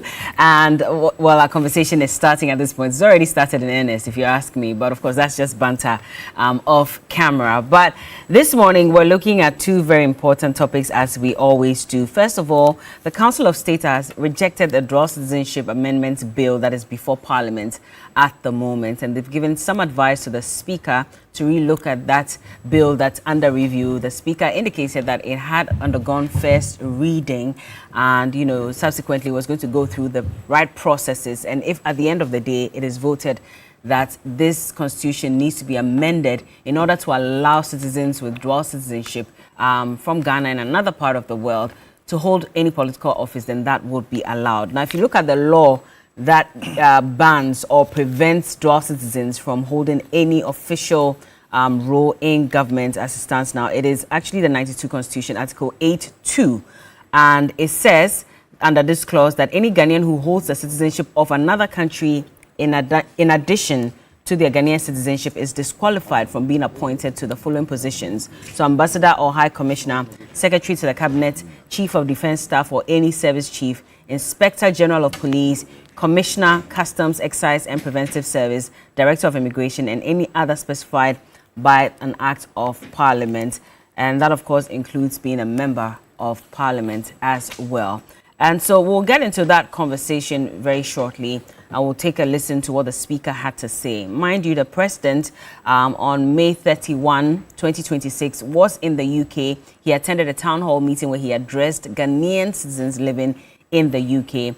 And he touched on this matter and said that he was waiting for that review to go through because he also was in support of the review of that constitution to allow the 16th or the 17th region, as he calls it, the diaspora, to also participate in nation building directly. And so we'll get into that. And then after that, we'll take a look at that Auditor General's report where it says that Ghana's financial irregularities has hit 5.26 billion Ghana cedis. This is a 2025 Auditor General's report. In the studios, I have, of course, Solomon Owusu, who is the Director of Communications for the United Party. Good morning. Good morning. How are you doing? By His grace, we are still fighting. But this morning I heard you say that you pray that it doesn't rain. Why must it not rain? I'm worried for the people. Why must you be worried? So it shouldn't rain so that we don't get food? I'm not saying so. You see, I came back again and I said please, that. Please. Hold on, because water will carry you as a result of your iniquities, it must not rain. God will do whatever He wants to do. That's what I'm saying, that I'm praying. Why are you praying against water? Later, I came back and said, yes, we need the rains to come for our farms, etc. Yes. But at least it should come moderately. How are you going to blame God? Wait, it's a prayer to God. He said we need something. Don't pray this prayer. Why? Bella, don't go there. Why? We need the rains. We need the water. You understand? Okay, it has to come. Please, Creator, don't allow anybody's iniquity to prevent you from showering. It should shower. Shower more. But in a way that doesn't also take lives and destroy property. How many people? 35 people. 35. No, it's anymore. It's more. It's more. It could be, yes. But what I'm saying is that it will rain. Allow the rains. All of us know that June, July, May, August, September, it rains. Is that not the case? Okay. After that, it's what? Dry season. Sometimes people travel miles to get water to drink. True. You understand? So please, nobody must equate our inefficiencies in moderation, so that the people who need the water would get the water. So now you people are trying to. It's just a prayer to God. No, we're not controlling. No. As for the rain, it's okay. It must fall. Okay, we hear you. In abundance. Okay. Give us more rain. If your house was flooded, I don't think you'd be here singing. If it's flooded, we are gone. Why? We can't go just like that. I'm crying for the people who have lost. So it is incumbent upon the state to do what is right, so that what you want to avert does not happen. And that is why we put governments in place. Idaho in the U.S. recently it rained and there was flood all over. They are also they are doing what they have to do. The state moves in there. Okay. They did not pray against the rains. The rains must fall. Okay. That's why I say give us more rains. Okay. Until we are soaked. Okay. Alfred Thompson is shaking his head. He's a former deputy MD NIB, a member of the NPP. He's also looking to become the treasurer, national treasurer for the NPP as well. Good morning. Good morning, How Bella. How are you doing? Not bad. Why were you shaking your head? You want me to talk about government in opposition? I want to talk about what is that supposed to mean? Government in opposition. What I does want to talk that about what is that supposed to mean? What I would say this morning is good morning to you. I believe that what you wanted to say and what you said was that even though there should be the rains, we should be careful. And also we pray that it doesn't carry anyone for people to become irresponsible in their work. and they are doing. We pray that as we get along, the work that should have been done from January to about March, April, I hope that the government is quickly doing it, because if you don't dredge and if you don't clean our environs, things will not go as it should. They claim this Friday and Saturday people should get into their boats and start cleaning their gutters and everything. And most of the time, when you realize that when people clean their gutters, they put it by the roadside, and when it rains, it goes back into it. So I'm praying and hoping that whilst we are doing that, all the MMDCs would get the required trucks to quickly sweep off the debris that will be taken from the gutters. And on that note, I say a very good morning to Dr. Mahmoud Baumia and Lady Samira. I wish them well for the week, and I know that they are doing very well and they are carrying us together. All right. Well, we're expecting Dr. Joshua Jebunte Zato to join us. He's a political science analyst, but he'll join us via Zoom. Oh, he's actually on Zoom at the moment. Okay, we're told that due to an emergency, he cannot make it into the studios, but we still have him on Zoom with us. Good morning, Doc. Good morning to you, and good morning to Solomon and Alfred in the studio. How are you doing? I'm reaching you from my hometown in the Upper West region now. Okay. And I think that I want to agree with Solomon, something he said this morning. We need the rains and we need a lot of it. Okay, okay. We need a lot of it, eh? Yes, yes. No, okay. I'm just talking. This is important. You know, Tumu and Sisala is the maize cultivation headquarters of Ghana. And we have the best maize in Ghana and in the world coming from this region. But currently, as I'm speaking to you, farmers here have three main biggest challenges. One, the rains are not coming. And so if they plow, and so some people are sowing, have to sow once, twice, or thrice because the rains are not coming. So you have a lot of rain in Accra, where incompetence and government inertia and maladministration and Minister of Finance, financial, whatever, has prevented the flood and is flooding there. That's a different thing. Okay. The second thing is that here, they need the rains to plow for the Akule, the Banku, and the things when to just come. Okay. They also have serious challenges with high unprecedented costs of fertilizer, weedicides, pesticides, and other things which they cannot afford because, you know, the economy is doing so well, but they don't have money to farm. So those are twin challenges they have here. And you know, so the farmers are saying, Mr. President, Mr. Opoku, Mr. Finance Minister, they need help. Okay. Buy farm inputs. They need help to cultivate the field. They need help to bring the food you eat. They don't have any. They've not seen your support. Please come to the aid of farmers in Sisala. It's a serious situation because if they don't farm here, we'll get famine. And when we get famine, and add this all this to the low cost of maize that cannot make them sell it back. So there's a serious problem here farmers are facing, and I want the president and his ministers to take a look at this. So you're praying for the president. You're not praying for the rain? Because we're discussing whether we should pray to God. There are two things. I'm praying for the rains to come here at the right place. Yes. All right. We need rain. We need water to farm. But I'm also saying that the government has abandoned farmers to their fate. And as I always say, so they are suffering. It should come to their aid too. Those are two things that the government can do, if not because of ineffectiveness and maladministration. But you did say at a point that you had a lot of maize in your warehouse that you couldn't sell. Or that cannot sell, exactly. That's the third thing, and I don't know what buffer stock is doing. But you want more maize. But you still want more maize. You still want the farmers to get more maize. Because Ghanaians are still eating. Ghanaians have not finished eating. They are still eating.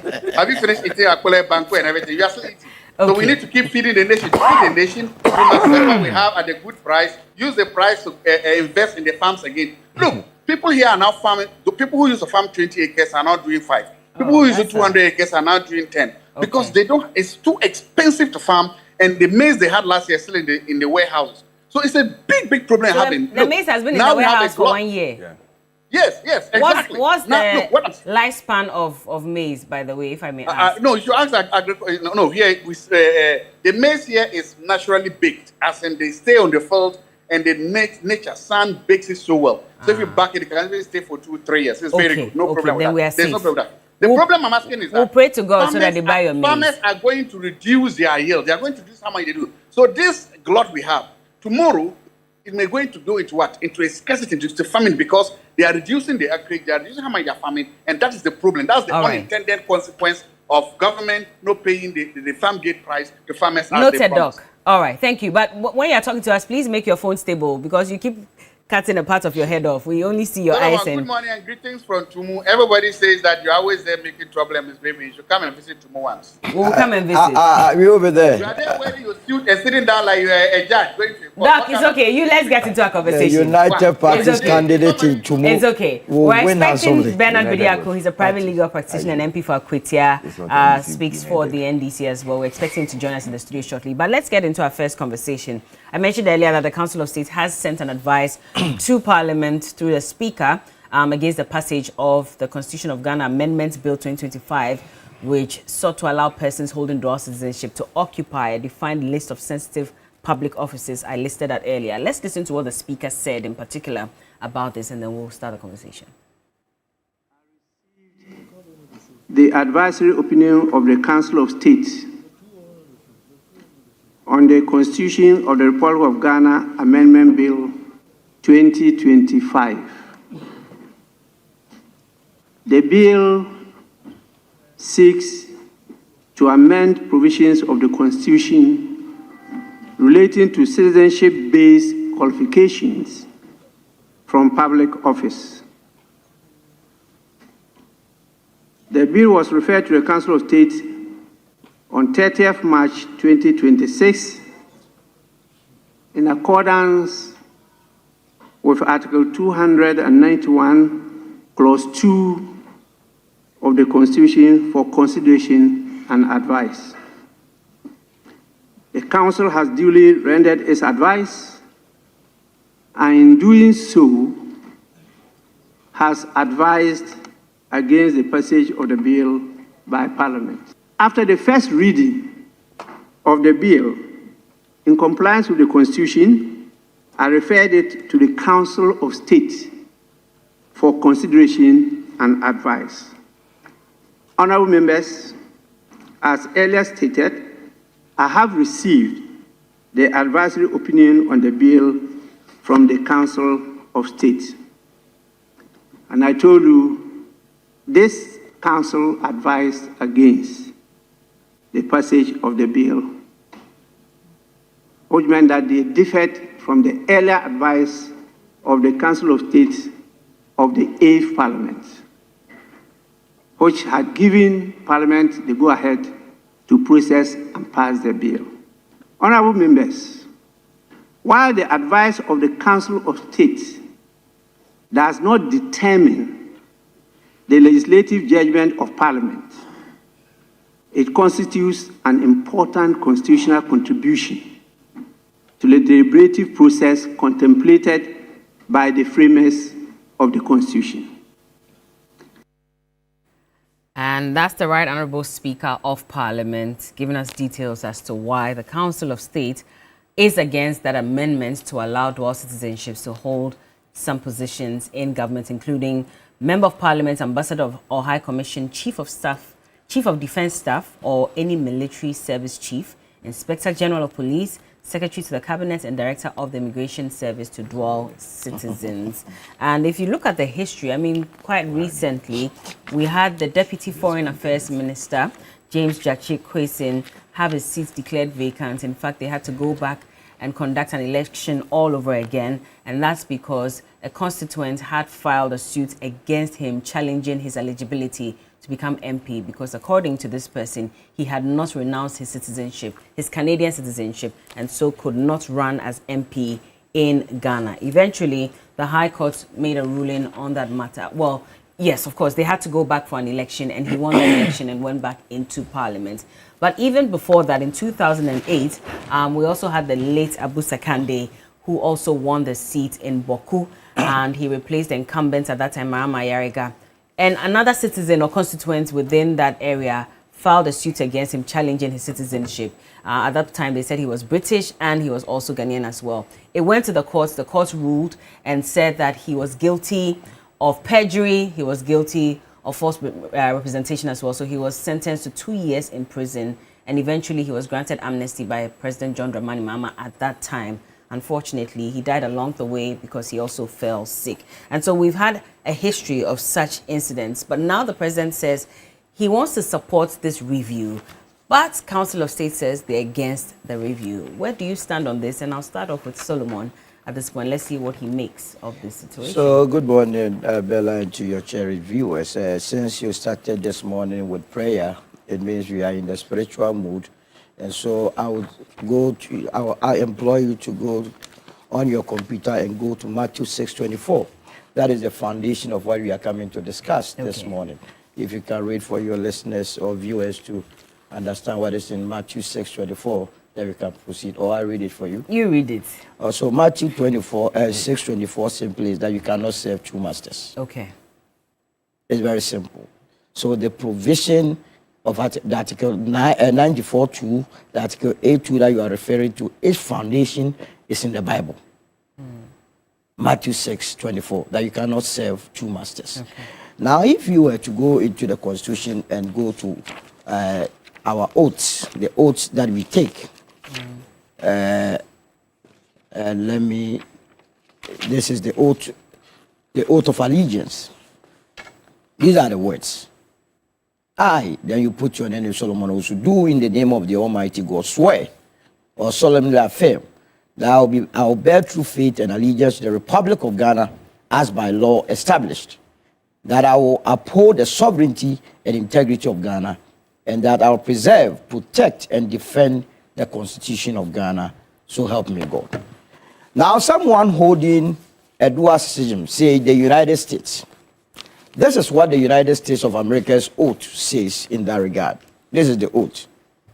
I hereby declare on oath that I absolutely and entirely renounce and abjure all allegiance and fidelity to any foreign prince, potentate, state, or sovereignty, of whom or which I have heretofore been a subject or citizen, that I will support and defend the Constitution and laws of the United States of America against all enemies, foreign and domestic, that I will bear true faith and allegiance to same, that I will bear arms, emphasis mine, I will bear arms on behalf of the United States when required by law, that I will perform non-combatant service in the armed forces of the United States when required by law, that I will perform work of national importance under civilian direction when required by the law, and that I will take this obligation freely without any mental reservation or purpose of evasion, so help me God. That is not the end. If someone is holding on to, and by the way, let us explain what abjure means here so that people will get what the Americans are trying to say. The word abjure is a formal verb that means to solemnly and formally reject, renounce, or give up a belief, claim, or way of life. Now, the British people, those that are in the UK, the Ghanaians that are UK, this is what they said before they got their passports. I, Solomon, also swear by Almighty God that on becoming... You have a British passport. I'm using myself to swear to them. This is what they said to them I was before. just checking. All of them said it before they got their British passport. Okay. And what I said in relation to the United States, all of them said it before they got it. Okay, listening. So I, Solomon, also swear by Almighty God that on becoming a British citizen, I will be faithful and bear true allegiance to His Majesty King Charles III, his heirs and successors according to the law. And what do you see in Ghana before you get Ghana? The Ghana one, I read it to you. I, Solomon, also so do you see that before you get the Ghanaian passport? Yeah, that if you want to become a Ghanaian. So what it means is that now the United States of America is saying that at a point you bear arms against your enemies. Who are your enemies? And foreign lands or foreigners. So Article 8.2 that bars or specifies various positions that are not to be occupied by people with dual citizenship. What does it say? It says ambassadors or high commissioners, secretary to the cabinet, and most importantly, the chief of defense staff or any service chief, inspector general of police. So granted, your chief of defense staff is an American and a Ghanaian, and there is a war between Ghana and America. And the American oath of allegiance says that you bear arms against a foreign country. Is our chief of defense staff going to take up arms and shoot Ghanaians? Because he's mandated by the oath that he swears to the American people. And for me, this must not be a subject matter for discussion. It is for intellectual purpose, academic purpose. Either than that, there is no ifs and buts. The Council of State is spot on. They are spot on in saying that that law must not be amended. What is difficult? You say you love Ghana. You want to lead Ghana. What stops you from, as it were, becoming only a Ghanaian? What is holding on to you, holding on to the other foreign nationality? I have family, I have business, I have properties there, all of that as well. My goodness. That's the case. Then stick to that country. But I also want to help improve situation. So you can be a consultant. There is no law that bars you from becoming a consultant. You understand? So you see, when people want to exercise their brains in terms of the academic field, they introduce all sort of foreign elements into our discourse. What is ambiguous about what we are discussing? But this is a very important matter. We've seen a former MP go to jail. Absolutely, he was supposed to go to jail because you cannot be serving the Australian, the country called Australia, and be serving Ghana. So when there is a matter between Australia and Ghana, where lies your allegiance? And this is all not only founded in the Bible. If you were to go into the Quran and you read the Surah Azuma, it tells you that you cannot serve or you cannot have multiple loyalties. So that provision is founded on religion as well, that only serve one master. Look, recent events, it must even tell us that we dare not. The last time I came here, I told you that one of those standing trial, what's the name, the Sky Train issue, Mr. Samoa, they took his Ghana passport. He nearly used his British passport to expel from the country. Whereas we thought that he was a fully Ghanaian, he held other nationality. What is Ken Ofori-Atta doing? He's seeking an American passport. So in the event that he gets it, and indeed he's going to get it, then tomorrow he'll be in this country, he will come back and say want to be the Minister of Finance. Even now that we are not allowing people with dual nationalities to be occupying these positions, see the way they are stealing us and running away from this country. They see there as safe haven. How much more you, as it were, making it a law that they cannot come. So for me, the Council of State, and I was wondering what the former Council of State were doing. What went into their decision of allowing that? Totally needless, totally uncalled for. In the United States, that they even allow this, they are taking a second look at it. That look, because of national security concerns, they cannot allow. For instance, America is fighting with Iran. Can you imagine in the future government of the United States of America that the Secretary of State is an Iranian or the Secretary of Defense is an Iranian American? How do you then trust the loyalty of such a personality? So it is good that this advice is spot on. But we await what Parliament will also say. I think the framers of the Constitution were right. They were thinking right when they put it there that only Ghanaians, people that hold allegiance to the country called Ghana, must be holding position. After all, they have even limited the positions. Ambassadors, secretary to why must our secretary to cabinet, where critical decisions are taken, be someone that holds dual citizenship? Why must it be so? So that he will be leaking our information to the other foreign land? Why must your Inspector General that is in charge of your police, and the police is supposed to maintain law and order internally, be someone who has a divided attention or divided mind? So it's a straightforward mind. A house divided cannot stand. If your mind is divided, you cannot stand. If your mind is divided, you cannot contribute immensely to the development of one country. If your mind is divided, you become corrupt. If your mind is divided, you are fake. But so where do you position the president's statement where he says that Ghanaians living abroad should have a greater role in national development? In fact, he describes the diaspora as the 17th region, and he went on to even talk about how much they contribute to our economy. Remittances from Ghanaians abroad alone has reached $7.8 billion as at last year. And so that underlines the contribution that the diaspora gives to the country's economy. So if they want to serve the nation, they should be allowed to do so without having to renounce their other citizenship. Bella Monday. I'm repeating what the president said. I'm saying, it's a question I'm asking. No, I'm using it as an example. The way you are mentioning my name. Are you not serving the people of this country? What you are doing this morning is service to the country, but you are not holding any government portfolio. There are several ways that you can serve the people of this country. I said that you can serve by being a consultant. If you have anything positive or meaningful to contribute, you don't have to hold a position before you express that. In any case, no government can employ all the 34 million Ghanaians to be occupying government positions. Okay. Definitely, few people will be leading, and majority will rather be providing that support. So we understand that they are also contributing to the economy, but they can serve in several ways. After all, the positions that they have identified are no more than even 10. Yeah.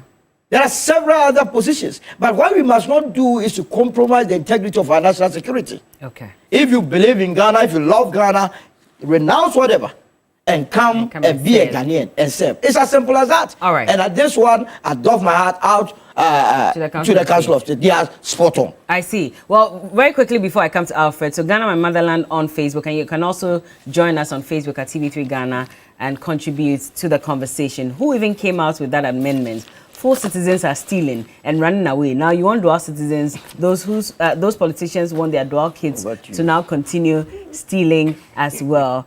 Francis Eli Nam says a precious mineral MPP lost. Solomon Owusu, a great communicator. Okay, they said I should let you pray before the show ends today since you started with a Bible verse. But Adolph Marty says, Solo, I got my British citizenship without having to do all that. My father is a citizen. Me and my siblings just had to come here before we were 18, so we didn't have to renounce. But again, for those who now go and naturalize after 18 years, I think you have to swear an oath. We've seen those That videos, is a position. all over. Someone says they want me to amend it so that they can comfortably run away from the country after stealing our money. No. Alfred, where do you stand on this? Good morning again, Bella, and to Solomon for ranting this morning. I would say I appreciate where the MPs are coming from because they need to also protect their own, especially with what happened recently. The last 2 issues were those of MPs and not of maybe, let's say, ministers who are not MPs or anyone who is not an MP. So they looked at all those things and they felt that, listen, why don't we give them the chance? Also, they want to import some expertise into the country. So I understand where the president is coming. But I also believe that the stance the Council of State have taken is quite good because, as we said earlier on, it's stated in the Constitution, there are certain positions that you cannot give it to someone who is a dual citizenship, who holds a dual citizenship. So it tells you straight away that it's of national security, one. It's of a situation where you want the person's full commitment into your, into your country or for your country. You can't expect, let's take a lady, for example, to be marrying 2 husbands, to serve in one house and go to the other. As you would see, it cannot work. And so at the end of the day, we should look at it as a whole. What do we really need? Yes, we need some expertise or mind out there. I always say that sometimes it's even good for us to have our young ones go out there to do their masters, to even get a feel of how the countries are. We've had situations where, in fact, it's not that we've had situations. We have a position where most of our ministers, they travel out of this country to other countries. They see what goes on there, but they come back and they do the same thing. I don't see them saying that, listen, I want to see Ghana as Britain, so I'm going to, as Britain is looking or as American is looking, so I'm going to go all out and change everything. We see what the input is. So at the end of the day, you ask yourself, to what end do we need this dual citizenship? I don't think it's going to serve any purpose for this country. I don't think for now it will, and I don't think in the future it will, because we need to get people who are committed, who have devoted themselves for the country, and they are ready to sacrifice for the country. We already have challenges, as most people have said, and we don't need someone who has a double mind that, listen, I'm coming to, we have people saying that, I'm coming to help you. If you don't want me, I can go back. Go back to where? But if you stay in and you destroy it, you are part of us. You should feel the brunt of what is going on. And so there's a double mind rate, and I understand and appreciate where most most of these people are coming from. But we also need to study it very carefully. We need to sit down and ask ourselves, do we really need that? Because we study, and most of the things we study are foreign materials. So where from the expertise? And I always say that World Bank can give you all the connotations to what you should do. But you should also assess yourself and see that, does it help in building or making sure that we've corrected measures in this country? I don't think it happens. Because sometimes you realize that even though they give you that, okay, this is the path I want you to take, we always adjust it to suit our local needs. And it's like politics. They will tell you, when what I say in Accra is different from what I would say maybe in Joshua's hometown. Because you should, every time when you are doing politics, you should let it suit the local need. It shouldn't be about just a whole national thing. No, it should be about the local need. When you come into Ghana, what is coming to suit us? You can bring that expertise, but if it doesn't suit our situation at the moment, because development takes steps, it's not a beginning and an end situation. So whatever expertise you have there, most people who coming from outside have that end expertise. They don't have the steps that people go through, and they don't really study the steps well. So you can come into a situation where you are bringing an expertise where it wouldn't suit us because you are looking at the end result. You are not looking at the steps you should take, you should go through. So I would say that yes, I personally agree with what the Council of State is saying, but most people who are beneficiaries of this will say that no, they don't agree because they want to also come home and come and do what they have to do. When you say most people who are beneficiaries, I mean Parliament to a large extent. I wouldn't say they're beneficiaries because not all of them have dual citizens, but they are all, you know, of course, it's gone through the first reading. Some others are looking at their families. Or maybe I have a brother who has some idea he wants to bring on board. I have this person who wants to come home and come and help and everything. You can help in various ways. You can help in various sectors. You can come in and, I mean, you don't need to be a public official to come and work. I'll give you a bright example. My uncle, my mother's bigger brother, he became a German, actually. We went to school there. He studied the dental medicine and everything. When he retired, he came back. He went to Kolebu, worked at Kolebu, and gave his expertise without charging anything. Oh, okay. That is what he was doing till he died at the age of 90, I think 93. He went back to Germany. But every time he came to Ghana, he was going to college. He said he helped set up the new dental thing there. And his name is Dr. Franklin. You can go and check. Okay. He helped set up the dental section in Kolebu. He helped train people in the dental situation and everything without charging. And he didn't renounce his citizenship because, no, of course, because the he Constitution came didn't to require give, that. you know, he wanted to give something back to the country. So in the same people vein, can do that without becoming Ghanaians. Okay. You can go and decide that, listen, because I was born a Ghanaian, because I have that Ghanaian background, I also want to offer something to my country. You can come and do that, and nobody will stop you. Everybody would even help assist you to make sure that that's whatever you want to bring will come back to But them. what if that help I want to give requires me being in a certain position that's been listed under the Constitution that bars me from being a dual citizen? You don't need to become IGP to give help with the security services. There are people who offer security advice. We get other people who come into the country and tell you that, listen, look at this security apparatus. They come and even give security equipment without becoming Ghanaian citizens or a dual citizenship. So you can give any advice you want to give without being a dual citizenship. But in the case of being an MP, for example, so you want to effect change. You want to be the one who goes to Parliament to also contribute on behalf of your constituents to effect change in your constituency. And so if that's the case, and the law says that, well, we understand you want to do that, but on condition that you also let go of your other citizenship, which is why they're in Parliament at the moment, also discussing this matter. But I would have expected parliamentarians to rather be more against this than for. Why?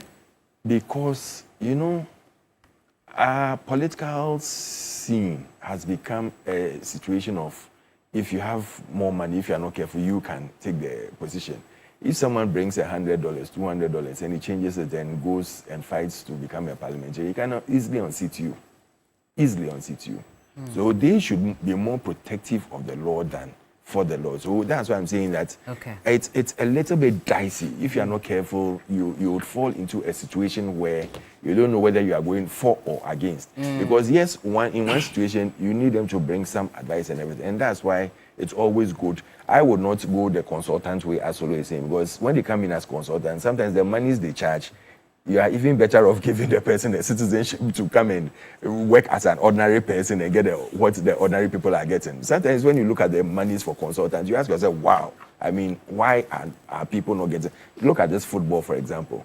Look at what our coaches get and look at what foreign coaches get. When they come in with huge, benefits. And sometimes I ask myself, why can't we give even 3/4 or the same as you are giving foreign coaches so that the person will give his maximum best?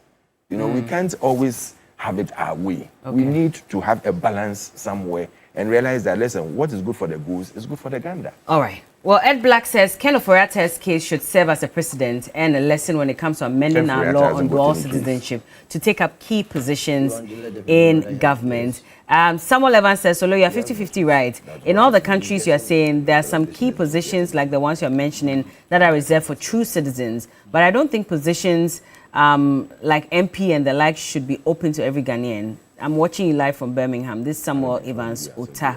And Solomon was an advocate for the amendment. I'm glad he's seen the light. Adolf Mate, were you at a point for the amendment of this bill? I'm not too sure. You don't remember? Okay. I'm not too sure. Okay. But, all right. But once you have a maybe when you remember what position you were on. But let me also quickly introduce Bernard Bediako. He is the MP for Akwetia constituency, also a private legal practitioner. Good to have you. Nice small. Which Solo didn't wear his today. Solo is usually the one who wears his small. I hope you're well. I'm fine. Thank you for joining us. Team and by co-conspirators. Your co-conspirators? Yes, I've been with them, I know. What are you conspiring about? Let's leave that.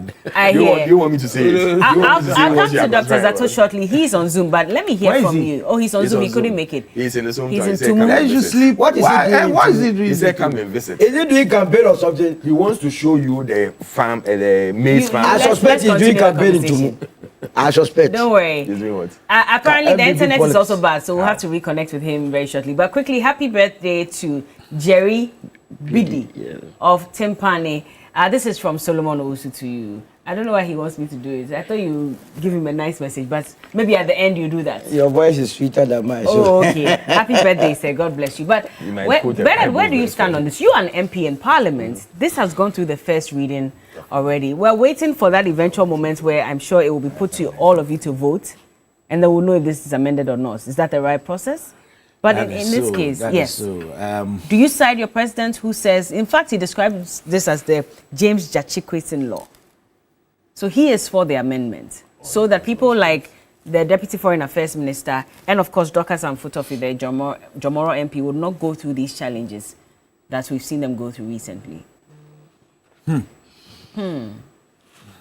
Well. I have a personal position on this. I mean, it's. I think it has arisen as a result of our experiences.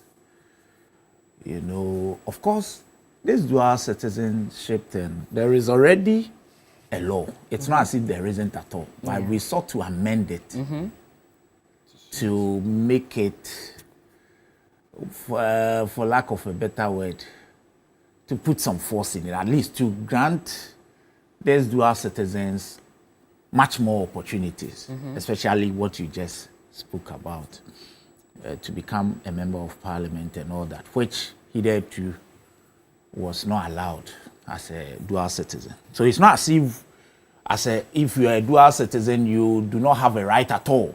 There are, but it's restricted. You have to rescind one citizenship.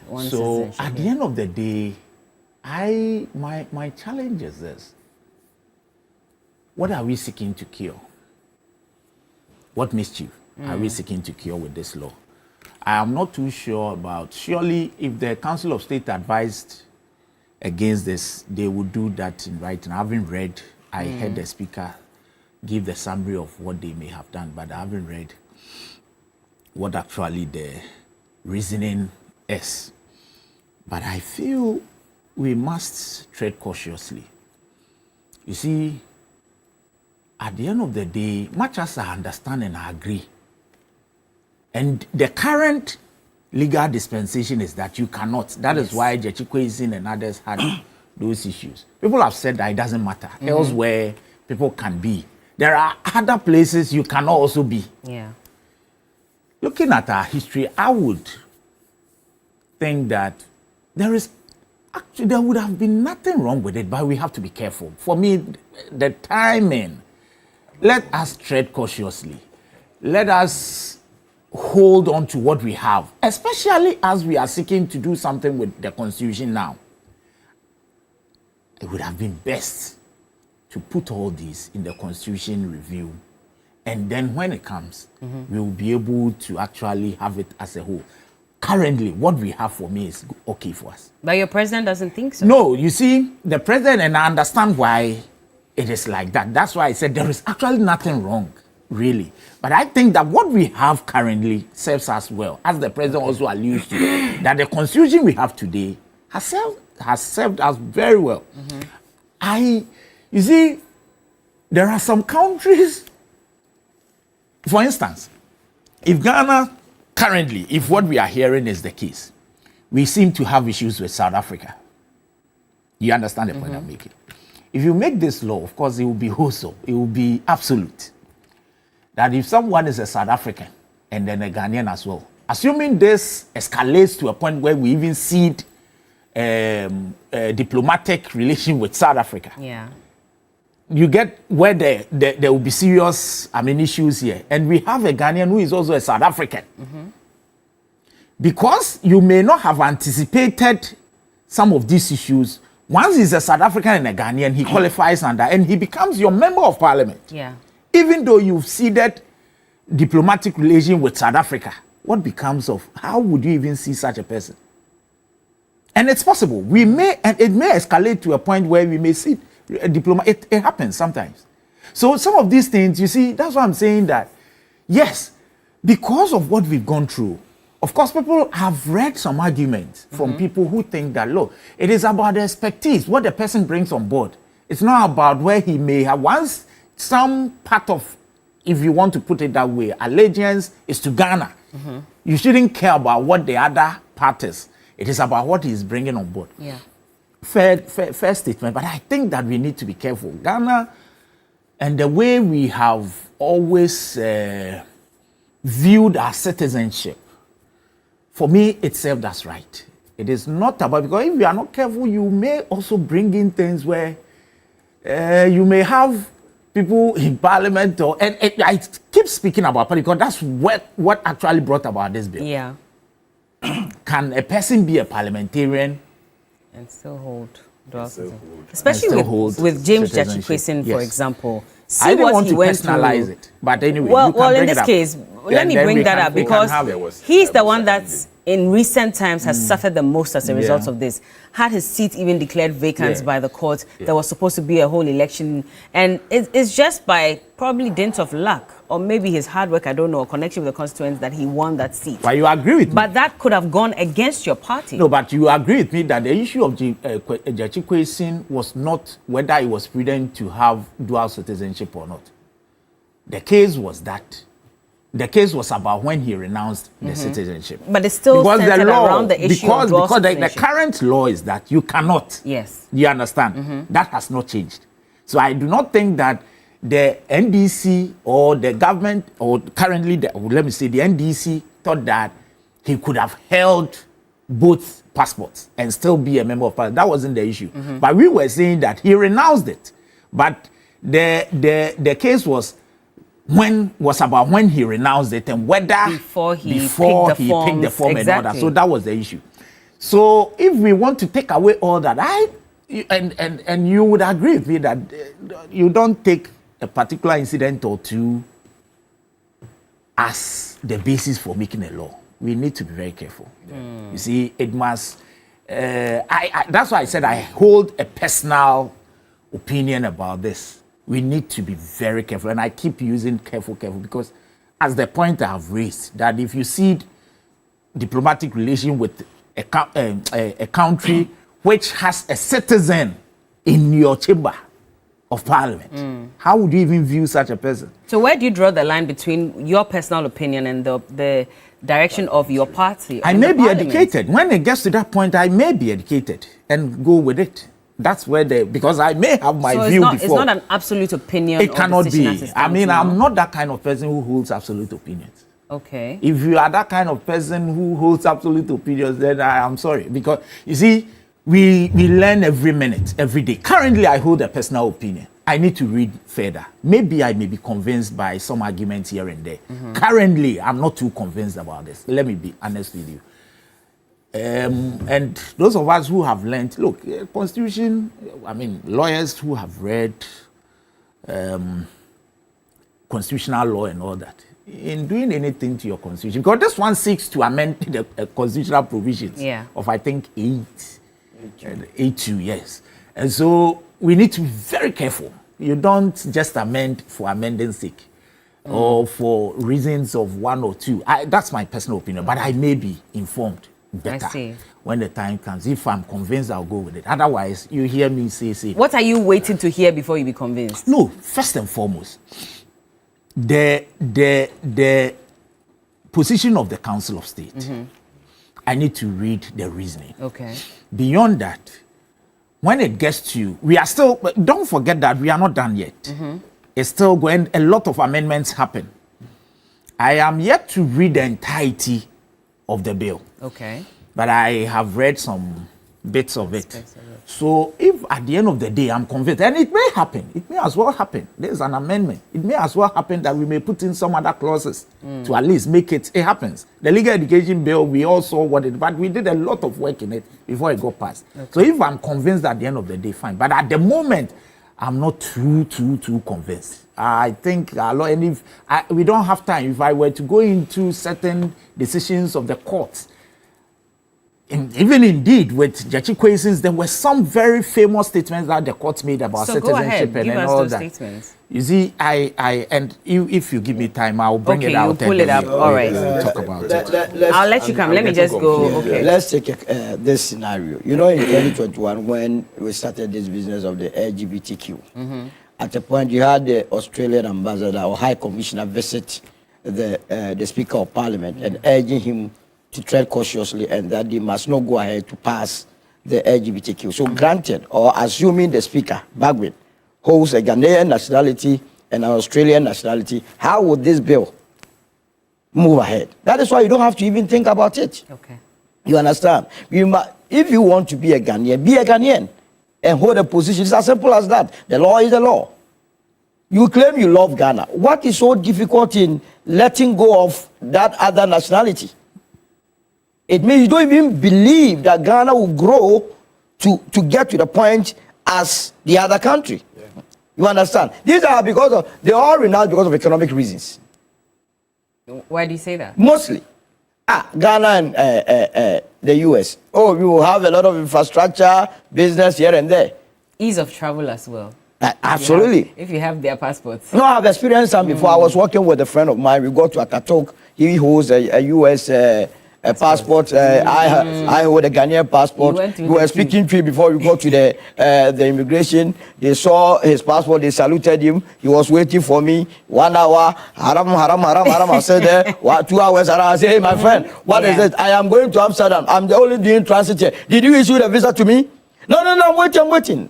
Because of the Ghanaian passport. But that did not deter me to go and look for a U.S. Citizenship or whatever. I believe in my country. Okay. And I believe that anybody that wants to serve, you must show. The first litmus test must even be your agreement to switch nationality. Okay. You see, let me even chip in this. Somebody even mentioned, sorry. Okay, but I wanted Alfred. Yeah. Yes, you come in. Yes. You see, somebody mentioned Ken Ofori-Atta, and I've been trying to, not personalizing it, but you see, yes. Yeah. Can you imagine someone who holds dual passports, passports with citizenship with 2 different countries, gets to, and you know our current law, which says that president should appoint more than half of the people in parliament as ministers. He fortunately gets appointed by the president and serves as minister the day of accountability after he is done. he picks the other passport and leave. And you know how some of these countries, they handle their citizens. Yes. They'll tell you, he's my citizen. I'm not letting him out for you. And you see, we'll go through a lot. So if we are looking at Jechi Kwesin to enact this law, we should also look at Ken Ofori-Atta to also, inform us whether we really need this law. Absolutely. And that is not to personalize it, but you see, we must also, because there should be a time for accountability. So the person picks his passport, I'm gone. I'm a US citizen. I'm a Canadian. I'm gone. How are you going to bring him back? Even in this case where it's just a Ghanaian passport, see how we're struggling. We are struggling to bring him back. So I think our constitution has served us well. Let's, like I said, you don't use one or two cases just to enact it. I hold that opinion for now. That's a personal one. Let me see what Alfred thinks about bringing in the issue of Ken Ofori-Atta. Would you also use that instance to justify that opinion you shared? I don't know his listen, because he was saying he has a varied opinion. Is it for to accept what the Council of State is stating, or is it against what the Council of State is stating? Well, so I said that I'm yet to read the reasoning of the Council of State, but I share in their opinion. Oh, you share in their opinion? Yes, okay, that's now. what I wanted to know. Went ahead to say and that also, I also wanted to know, Yeah. I thought this was part of the whole constitutional review thing. Yes. Because you mentioned that it should go through a constitutional review, but it shouldn't be an isolated case. Bill. It is Why an is it an isolated. isolated So I bill? was saying that we should go through the whole thing. Why? And that's why I wanted to know why it's an Okay. isolated bill. Is it because of Jechi Kwesin's case or what? Because I don't see why, if this is in the whole constitutional review thing, they should isolate this and make it a whole case. Okay. And then, this is a non-starter. We all know it's a non-starter. It's in the constitution straight away that if you want to hold certain, and they are even lucky that they use certain positions. Someone can come and become a CEO, become a board member, become a deputy CEO, become even a normal worker at an institution or a consultant without, with his dual citizenship. So it's even there for you to have certain positions. But if the constitution had gone strictly that if you are holding a top position, that is like a CEO, a final say in an institution and things, you shouldn't get, or you shouldn't be a dual citizenship. Then maybe they could have said that, they are seeing how they can work on that. But the constitution states straight away that a no is a no. Okay. And I think I believe in what the Council of State is. Council, let me just ask, because there's a lead co-sponsor for this bill in Parliament, and it's Davis Ansan Opoku. He's the MPP MP for Imprieso as well. So in this case, does it come as a private member's bill or not? Oh, yeah, I think that is how it started. Okay. Let me confirm that. It's a private member's bill. That's how it started. So, okay. He's a lead co-sponsor yes, it's, of the bill. And it's from both sides of the. But you see, I don't have the list here. It's just his name that I have here. I'll check later and see if I can get the list of everyone else who's on there. But so far, yes, it's one of your people who's a lead. I personally spoken to him on this dual citizenship, and when we were speaking, he was telling me. I told him my mind on it, and he told me that I have a point. So I'm sure. He did say you have a point. It doesn't mean he agrees with your point. No, he now thought about what I was saying. I wouldn't disclose all the details I told him. So I'm sure that he's a lead sponsor in that. Because he's defended it, and it says that he's saying it's about recognizing modern realities rather than questioning anyone's loyalty. There has never been any modern realities what anywhere. What modern realities? It's Ghana. If I should ask. They're talking about Ghana.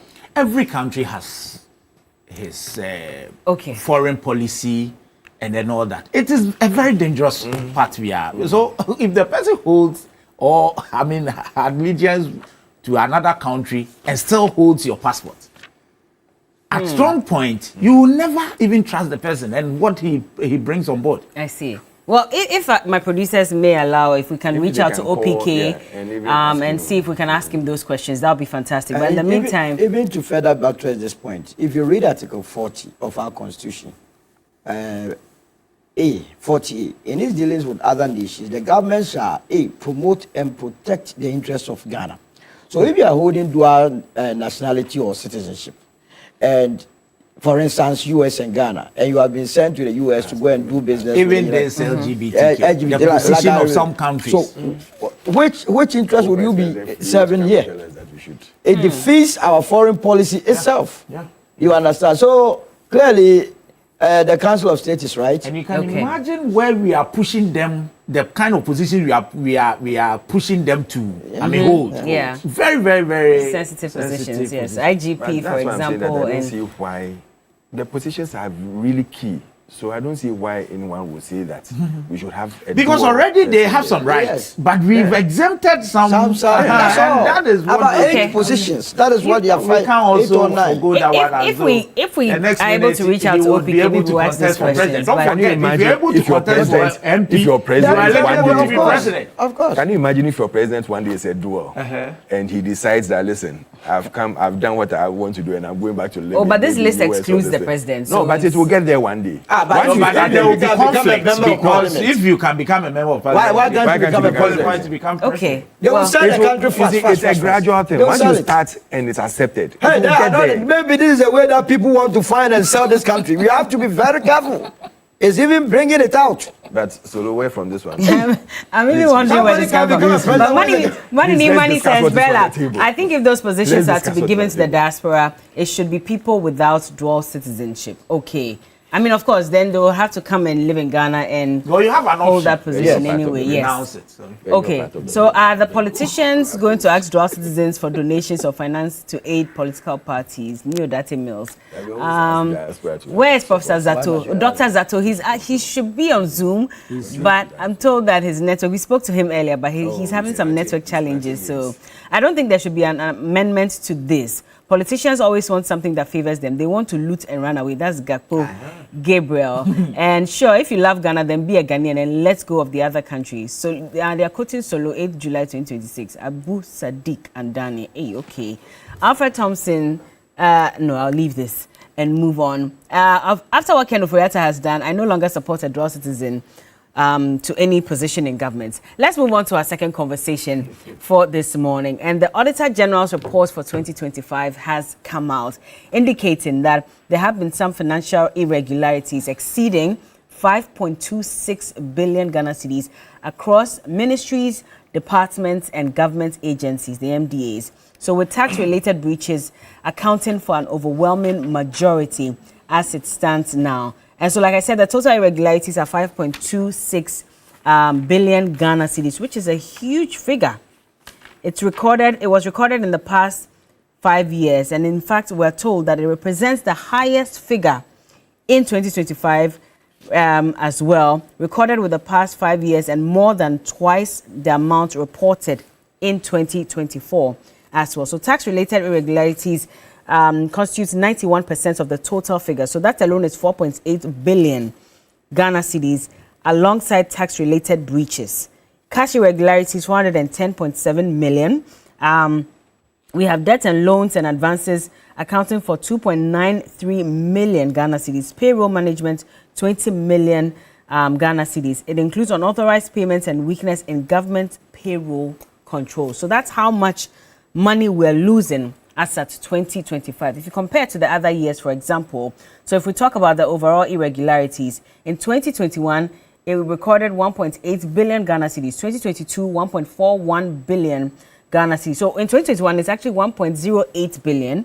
2022, 1.41 billion. 2023, 2.4 billion. 2024, 2.06 billion. And this year is more than even 2 times the last year, 5.26 billion Ghana cedis. That is how much you've lost.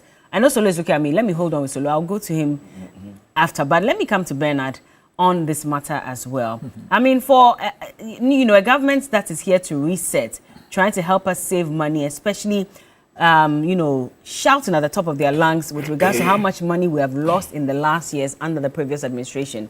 It's quite interesting that you have recorded in your first year in government, first year and a few months in government, this high amount, 5.26 billion. What's going on? Well, Ella, yes, it's a concern. We admit that it's a concern that we need to check. It's been on for quite some time. a long time. It's no news. It is news now because of the level that it has gone. And for me, you see, I do this all the time.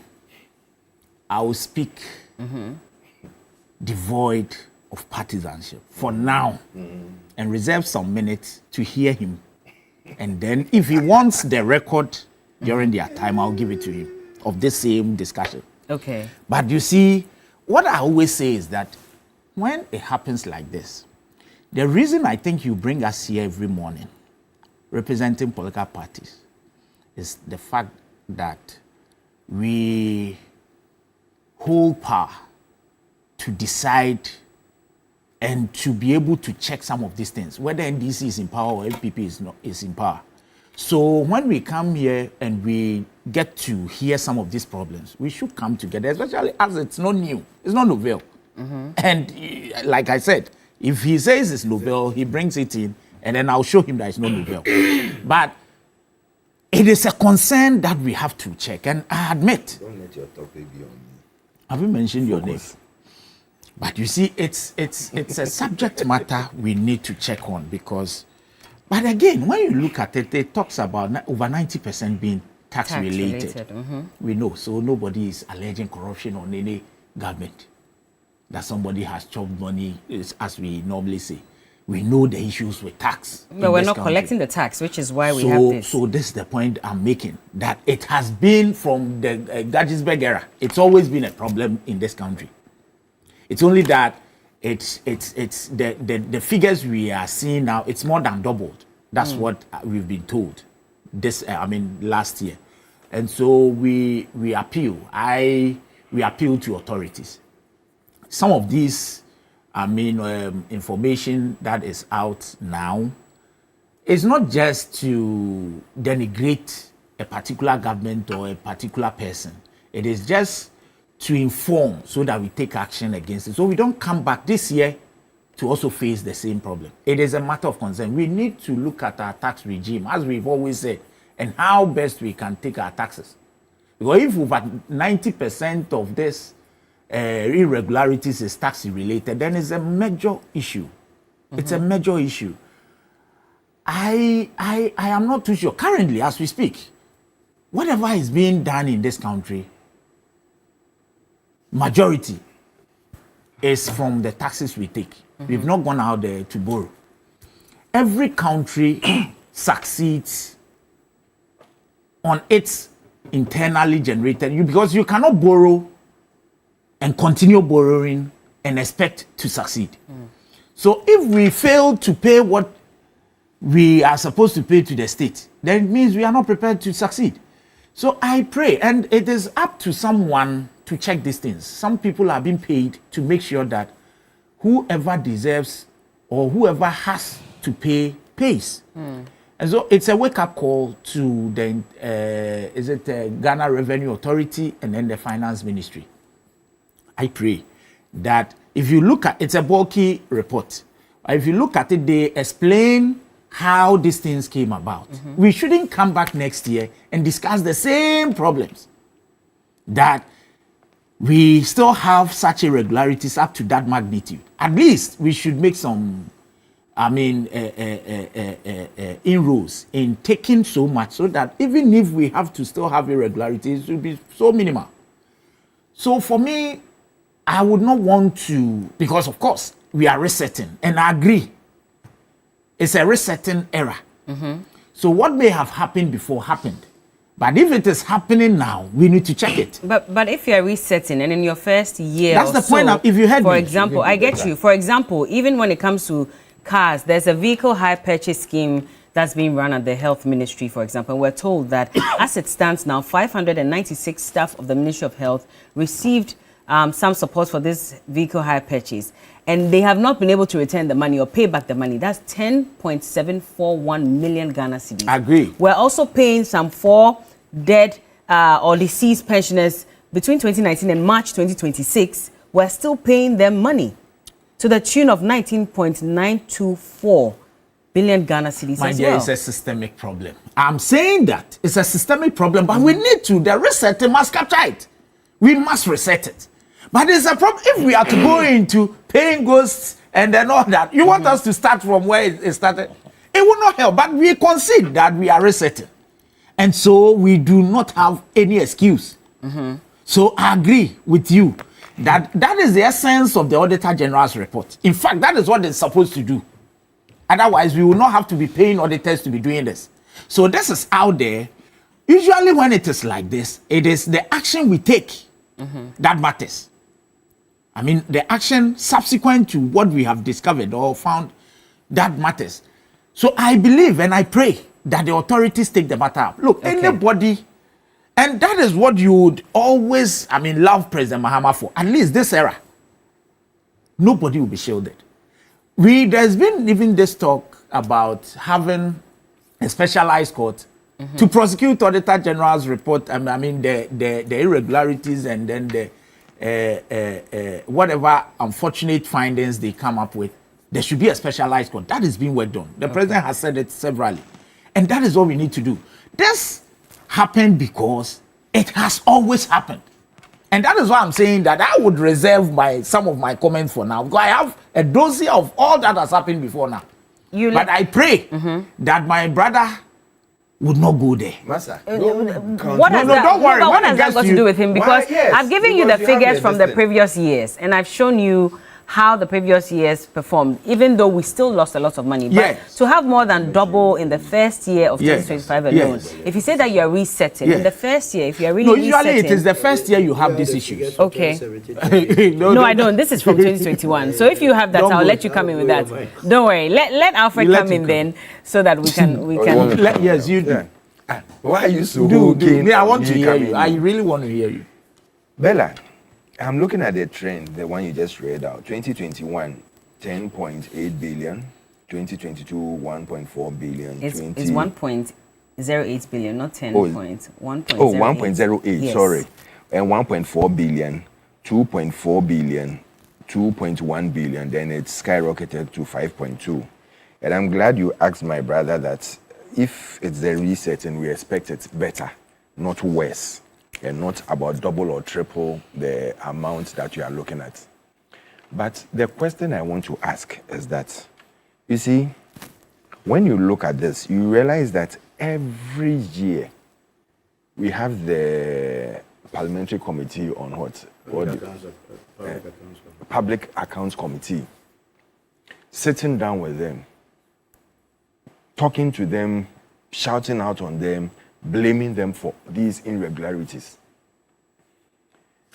When these happen, we expect to see that the trend is rather going down, not going up. So it means that there are elements that needs to be checked. People are being paid for nothing. Because these are government organizations that they need to do their work, and they are not working. If maybe the auditor in, let's say, ECG, or the accountant in ECG, and every year I'm not paying my tax that is due, why am I sitting there and getting fat salaries and benefits? Why should the person still be at post? Because it means that over the years, as he is being drawn to what is going on, he is still not getting it to do his work. You can't blame the minister. You can't blame the CEO. There are people within who should know their work and do it well. And it's high time we start pointing these out.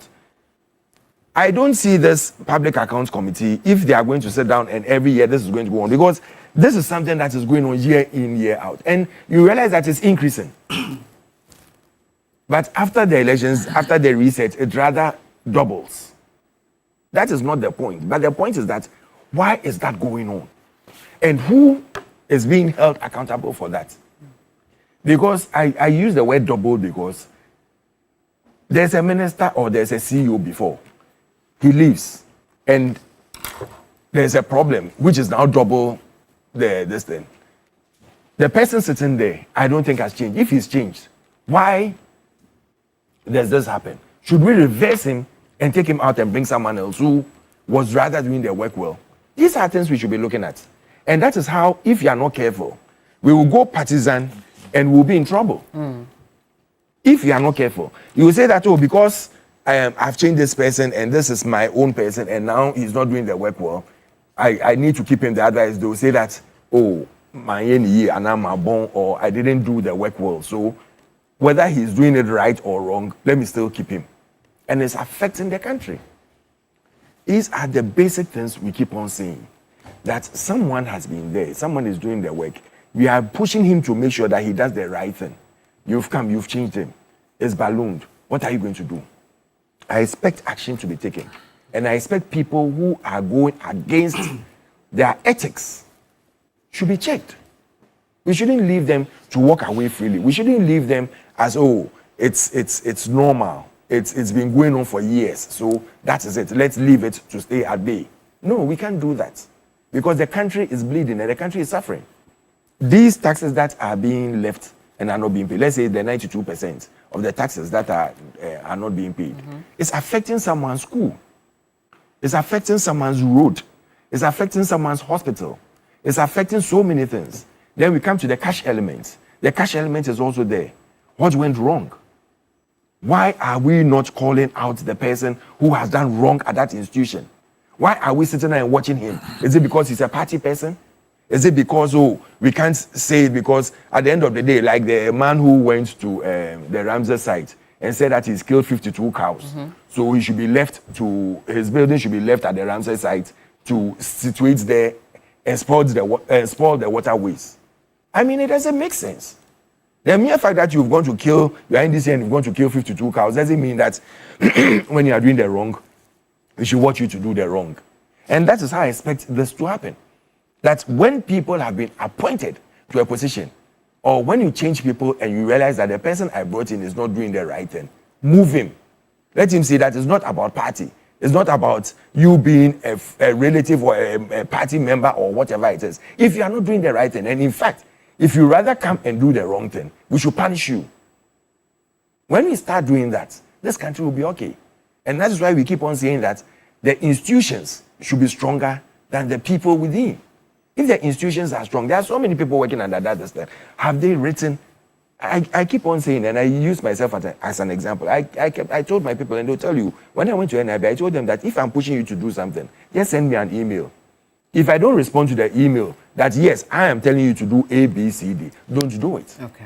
It means that there's pressure. Or tell me that, no, I don't agree with you, but if you still insist that we should do it this way, let me answer to it. So people should be held accountable down there. So surcharges are not enough, because that's the other aspect of the conversation. Because Auditor General How many people have constantly will say we're asking, for example, they say we're asking the Chief Director of Ministry of Energy to account for some 285.7 million Ghana cedis. It's in this report as well, and it says it's for relevant supporting documents. Failing, this amount should be recovered from the Chief Director. And it says these irregularities, which cut across ministries departments, were attributable to a number of these, underlying issues as well. So for all of them, you realize that they keep saying, so we expect the head of this department to be the one to pay, retrieve the monies if you can. But there's never really a biting... Bella, if you tell a chief director to pay 2-point-something million, how much is the salary? Well, he says they should retrieve it at least. How are they going to retrieve and pay for it? Who are they going to retrieve it from? The person should be set aside. When we start punishing people, that is where we'll start seeing results. Okay. But if you tell me that I should go and retrieve from who? The people, and I'm chasing it and it's not coming, what will I do? All right. And next year, you see me doing the same mistakes or increasing on the same mistakes, and you still keep me there and say, go and retrieve. Every year, go and retrieve. Every year, surcharge. And it's not happening. And we are still keeping the person there. Come on. All right. Well, Stonechild says that, Bella, the figure in the Auditor General report includes non-tax payments in 2024, which balloons the figure for 2025. We'll call on the Finance Minister to take interest in the Internal Auditors Bill, which was in 8th Parliament, and if passed, will give a true independent nature of the internal auditors. Point noted. Of course, we read a part of it that even says that 4 deceased pensioners were receiving salaries as far back as 2019 up until March 2026. Solomon. 4 deceased pensioners receiving money to the tune of 7 million, right? These pensioners, these dead people, supposedly dead people, were not receiving the money on tables. Is that not the case? It means the money went into an account. Now, if you went to the bank, you will see the owners of their account who have been withdrawing. Is it too difficult to go and apprehend all of them? This must be struggle over it. Well, they say their next of kin should be the ones to be asked to No, pay but back the money. first of all, somebody, the money has been going into an account, and there is, if indeed they are dead, and it is not connection at the Auditor General together with the various ministries, you will go back to the bank and inquire who has been withdrawing from that money. From that account, and then get the money from that person. Is it too much to ask for? What it is that this country is a work and pay for a few people. Work and pay. They have put down a system where every year they draw from us. And when you go in as a new person that wants to do the right thing, they will corrupt you so that you join the brigade. That is why many a times when people come fresh, if you have observed, when people are given position fresh, you listen to the tone of their language. As the days go by, you see that they begin to shift position because then you know table manners. When food is in your mouth, you don't speak. That is what we are doing to ourselves. We have all the beautiful laws. The situation with the Auditor General's report is like the flooding that we have been experiencing. It is annual ritual. Like the what? The flooding. Okay. You understand? Annual ritual. We come and talk. Now we are in the rainy season. We will talk about it. We will wallow. Let the dry season comes, everybody goes to sleep. You understand? The Public Accounts Committee are not making people have confidence in them. This is a committee where people can boldly go and sit there and explain how they stole from the state and beautifully walk back home. The last time, what even freaked me, instead of the woman concentrating on why she was invited there, she was fighting about the position of the Quran, why something shouldn't have been put on the Quran. Well, and I said, are you kidding me? We don't take things serious in this country. We don't take it. And so they have been doing it one too many. If you looked at the 2018, it was about 5.1 billion, 2019, 3 billion. 2020 gets the figure, 12.8 billion Ghana cedis. So what are we doing to ourselves? And it tells you that the earlier we begin to get the right people to mind the right places, the better for us. Go to the civil service or the public service and do an audit of it. This woman was brought the son. So the system is there. When I was there, this was how I managed to take care of you. Every year we take from here. They will be doing that till the kingdom come. When they also go in, they introduce their people. So very difficult for even neutrals to enter that sector. But like Alfred and my brother said, let's begin to crack the whip. That is the only way out. The former youth and sports minister, haven't we been told that he has about 580 million cedis in his pocket? Yet he's making laws for you and I. By the Auditor General, the 13th Africa Games. He has it in his pocket. Say, the money is with you. Go and take it. The man is still making laws for you and I. If it is not with him, why would they say we should go and break it? If it is not with him, why is the auditor saying that we must go for the money from him?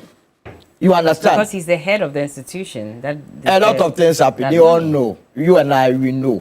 We don't do lifestyle audit. This is the only country where somebody finishes university. The next 4 years, he gets political appointment. He has about 5 houses. And the society eulogizes that person. Making mockery of our mothers and fathers who are even teachers. You know their salaries. Yet you salute them. They are stealing from you. You praise them. Even when they go to churches, because of how much they give, their prayer is different. That I watch the pastors and say, hey, you people are so corrupt. Because of this fat envelope, see the way you are dipping your voice. Even see the way you are dipping your voice. So we know it. But society, the way we are unable to confront it. But what we fail to acknowledge is that that money that they are taking away could have been used to build your roads, schools, hospitals. So in the final analysis, they make so much. What do? The Europeans and the Americans have also realized that our people are stealing much. So they have introduced better programs. Come and buy a house. Come and buy citizenship. They use it to go and buy citizenship. Then they have your dual citizenship. Then at the end of the day, they come and influence policies. Let us allow dual citizenship to also hold position. You see the way they are playing with your minds. So it is linked to this Auditor General's report. Let's make the laws work. And I believe that the reset must actually reset. Okay. You don't think it's resetting at the moment? It must reset. Okay. All right. Shadrach, yes, I meant OPK, but I guess our time is up. We will not be able to speak to him. There are 4 sponsors you should have. Okay. Do you have the list? The 4 are OPK, and then Honorable Akim Swedro MP Nyako, and then Honorable Abuja, and then Honorable Amabua. Okay. So 2 from each side. That's why I said he's a co-lead sponsor as well. Well, maybe subsequently we'll get that information from them so we can understand what the details are for that bill. But Mohammed said, Mr. Alfred has done well. He made my day for being honest in his appreciation and that is why I didn't of want the issues as a Ghanaian citizen. Today he did well. Adolf says Bank of Ghana alone printed 60 billion cedis. He did well. Give a happy birthday to Rada. We said you did well. Accept our It's a birthday. Anytime you come here, it is all Legon branch. I wish her the best of the day. Mrs. Thompson, be very careful with your husband. Mrs. Thompson is 83 years old, if you want to know. Mrs. Thompson, happy belated. So, Alfred, there's no Mrs. Thompson. Is that what you're saying? You see? Akismi says the price says that this is public money. Money for schools, hospitals, roads, and jobs. We must demand accountability and recover what can be recovered and fix the systems that allow this to happen year after year. Regards to the Member of Parliament, okay, we'll leave that as well. But thank you, gentlemen, for joining us. Should I answer your question? No, please. It's okay. Thank you very much. I don't know what answer you want to give, but I'd rather not want to know. Thank you very much. Or you want to answer? No. Time is up. Okay, Bernard says no. Solo says yes. I don't have power here. This is the boss. Don't worry. On that note, the big issue is sponsored by the University of Gold Coast. And so if you're interested in a specialist MBA in marketing, communication, operations, supply chain, human resource management, finance, entrepreneurship, innovation, or business intelligence analytics, or you just want to advance through a dual MBA or Chartered Manager MBA, University of Gold Coast gives you that option that matches your vision.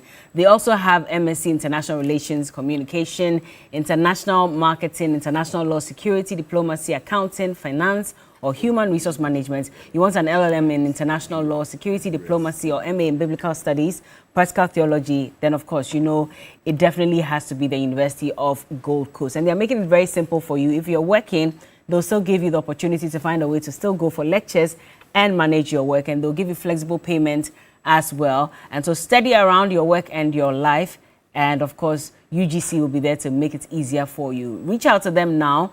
You can apply via their website at www.ugc.edu.gh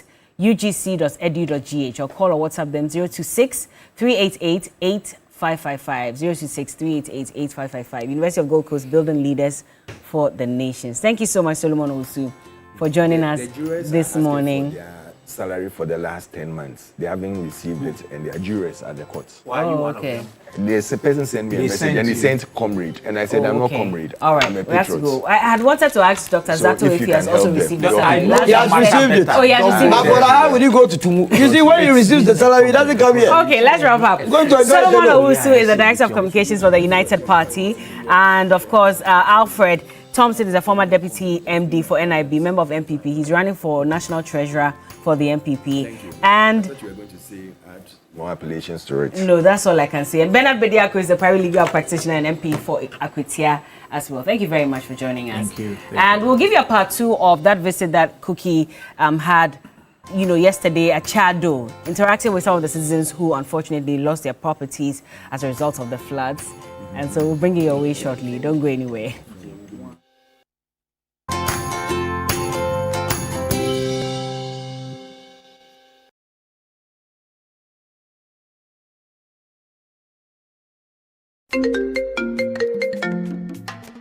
Hello, my name is Pamela from Customer Service. Please revalidate your account by texting your Ghana card number to 0500,000 247. Hey, Abili, wabadim. Madam, give me the numbers behind your ATM card.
An interesting game yesterday. All of us are talking about the last few days it. have not been good, especially with Ghana being eliminated from the World Cup. I didn't even want to talk about it because I've gotten over it now, and I'm back to myself. Yeah. Okay, but I haven't, so I don't want to hear about it. Of course. Yes, but Argentina, we're all wondering how it managed to score 3 when it had 0, as against 2. They need to keep their discipline.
Goalless with Colombia. It doesn't look like Colombia is an easy team. And not an easy team. And I would have wished Colombia qualified ahead of Switzerland because I feel Colombia can deal with Argentina. Than Switzerland. Even with Messi in there. Even with Messi in there, because when 2 South American teams are playing, it's a different ball game altogether. Wow. Argentina winning 3-2 against Egypt. USA losing to Belgium. So now all the host nations are out of the competition. Even after the Trump shenanigans. Yes, even after the Trump shenanigans, they still lost. And then we have Portugal also losing to Spain by a goal to 0. You were asking about Cristiano Ronaldo. Yes. So this is what happened to him. They lost and he's out of the competition. The next competition, that is the World Cup, he will be 45 years and I doubt he can be able to play. Mexico also losing to England. Brazil were beaten by Norway by 2-1. Ellen Haaland scoring 2 goals. Then we had Paraguay also losing by 1 goal to France. The one that got the senator angry. Yes, and it's the most brutal game we've watched so far. Yeah. I mean, they were just kicking themselves about. Then Canada also losing to Africa's sole representatives now. That is Morocco by 3-0. But quarterfinal fixtures are in, and tomorrow we will be starting. France will be playing Morocco. Big game that we're looking forward to. 2022. I know which team I'm supporting, but I won't tell you. Well, listen. They met in 2022. France won by 2-0. Yes. This time, Morocco have revenge on their minds, but France are really strong. Yeah. Spain would also be coming up against Belgium. Then there's Norway against England, and Argentina would be playing Switzerland.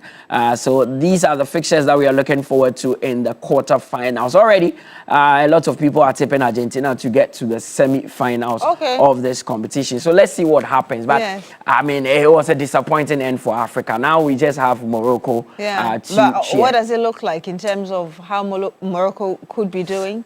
Well, they are coming up against France. I mean, it's France. And that's the European champions, right? Yes, they are not European champions, Spain, but they are one of the best teams in the world at the moment. And with Kylian Mbappe so hungry to achieve big things, because at club level, he said he failed with Real Madrid. So he wants to get back among the best. And he's doing so well with France in this World Cup. Morocco would have to be extremely disciplined. They would have to concentrate from minute 1 to the end. And they will have to avoid a lot of cards in this game, because if you play against France and you don't take time, you may be reduced to yellow and red cards all the time, because they are nimble-footed players like Dembele, Olise. They just need to concentrate and take their chances. Because against France, you won't get too many chances. Of course. But the ones that will come your way, make sure that you put them to bed. You don't miss them. But we'll still root for them. It's Africa, and they are only hope right now. Let's see what they do on the pitch. But Yannick Sinner is in the news again. What's up? 24-year-old Yannick Sinner, still getting stronger. Wimbledon is ongoing. Even though the World Cup is ongoing, Wimbledon is ongoing. Yesterday, Yannick Sinner got the better of German.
Australia were built to host the Commonwealth Games, but they pulled out. So now it's going to Glasgow in Scotland. Ghana would have athletes there. And yesterday we had Easy Group Foundation donating 800,000 to Team Ghana as a part of so 800,000 Ghana cedi as part of support for almost the World a million Game. Ghana cedis. Yes, almost a million. Is Ghana that enough cedi. for us? Well, we'll still need more because it's the Commonwealth Games. You need to take care of athletes, their work, even their air tickets to Scotland and all that. Yeah. They would have to go and come, train for some time and all that. So we are hoping that more corporate bodies will come on board and support Team Ghana. But yesterday, it was a beautiful spectacle. Yes, Ghana. and government will also play. have to come to their aid. Now we have about 72 countries competing in the Commonwealth Games.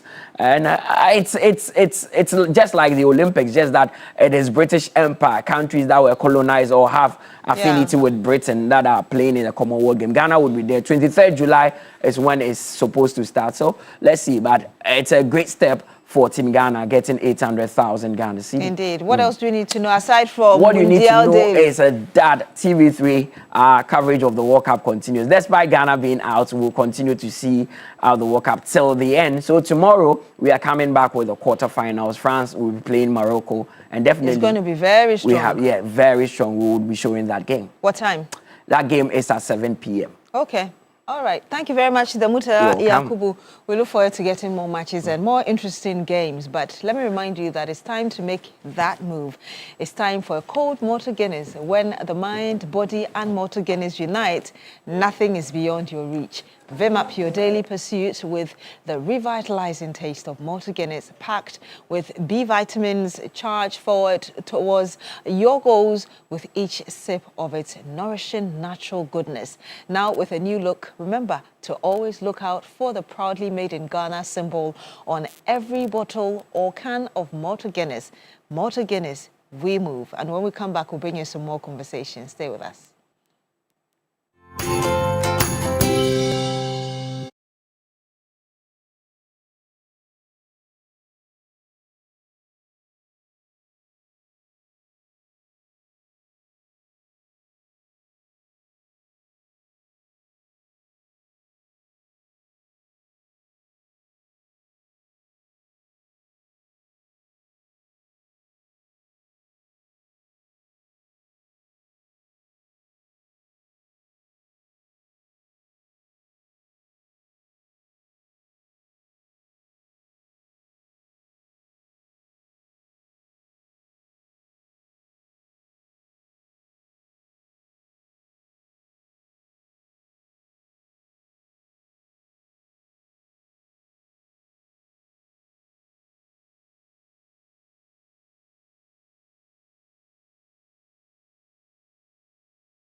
On your day on TV3. Now, the Honorable Julius Deborah and Professor Robert Hinson cordially invite you to the launch of their landmark publication, Citizen Experience, a research for superior public and civil service delivery.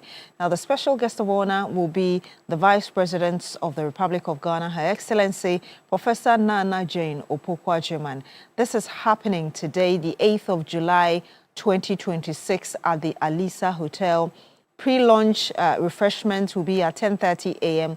and the start time is 11 a.m. This event is strictly by invitation, and if you want to make reservations, you can call 050-179-5891. That's 050-179-5891 to confirm your attendance. So that's an invitation from the Honorable Julius Deborah and Professor Robert Hinson. But I'm reminding you that this is also strictly by invitation, happening today at the Alisa Hotel. Now, the 2026 SHS Career Mentorship is on, and we want to bring you a conversation on that. I'm joined in the studio by Mr. Dennis Abe, who is the Acting Head of Public Affairs, Heritage Christian University, Amasaman in Accra. Good morning to you, sir. Thank you very much for joining us. Good morning. A pleasure being here. And of course, I have with us in studio as well Ms. Sophia Casey Into Okwes, 2025 mentee and level 100 BA Communication Studies at the Heritage Christian University. Good morning to you as well, ma'am. Thank you for joining us. Thank you, too. Perhaps I can start with you, Mr. Abe. Sure. If you can tell us really what the SHS Career Mentorship is about, why you're having it, and the modules. All right, so the SHS Career Mentorship is an annual event that we organize for all senior high school graduates. We believe that while they are waiting for their WASSCE results to be released, there is room for many of these graduates to acquire certain skills that will be very valuable to them while they prepare for the tertiary level. And so we camp them on the campus of Heritage for 2 weeks, and they go through the modules, 4 modules, graphic design, web design, journalism and media, and then entrepreneurship in soap, wig, and beads making. Why these 4 modules? Because people have different or varying interests. Yes, so those are the models we have decided. I mean, when we started, I mean, per the surveys we've done and the interest of the participants, we believe that these are the areas that they have always been interested in. And so we decided to go that tangent. However, there are other special areas, which we can also call the core areas, that are general for all of them to take part in, like public speaking, CV writing, preparing for the tertiary and career planning and all of that. Those are core areas that every one of them will be participating in, aside the models which are kind of electives for the participants to choose from. So that is why the SHS Career Mentorship is there, just to give a platform to these graduates to acquire skills and prepare for the tertiary level. And this is which edition? This will be the 6th edition of this particular event. Okay. Yeah. So, Ms. Into, you are at level 100, right? Yes. If you can tell us which module you chose, and over the last 1 year, what the impact has been for you. Okay, so when I came, I did journalism and media. Sorry, I did journalism and media, and before coming to mentorship, I knew I wanted to be in the media space, but I didn't know how to go about it. I was doing a little bit of it in school. I was hosting school events and all that, but in SS? Yes, please. I didn't have the guidance. I did what I did from what I knew already. So when I came for mentorship, Mr. Abe here was our mentor for journalism and media, and he taught us a lot. I learned a lot from him. I still learn from him, and it was a beautiful experience.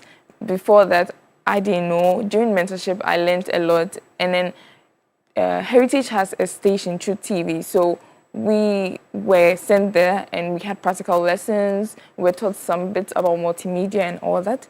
And after mentorship, I would say now I have upgraded. I'm still learning, but I have improved on what I knew. And now the impact has been great.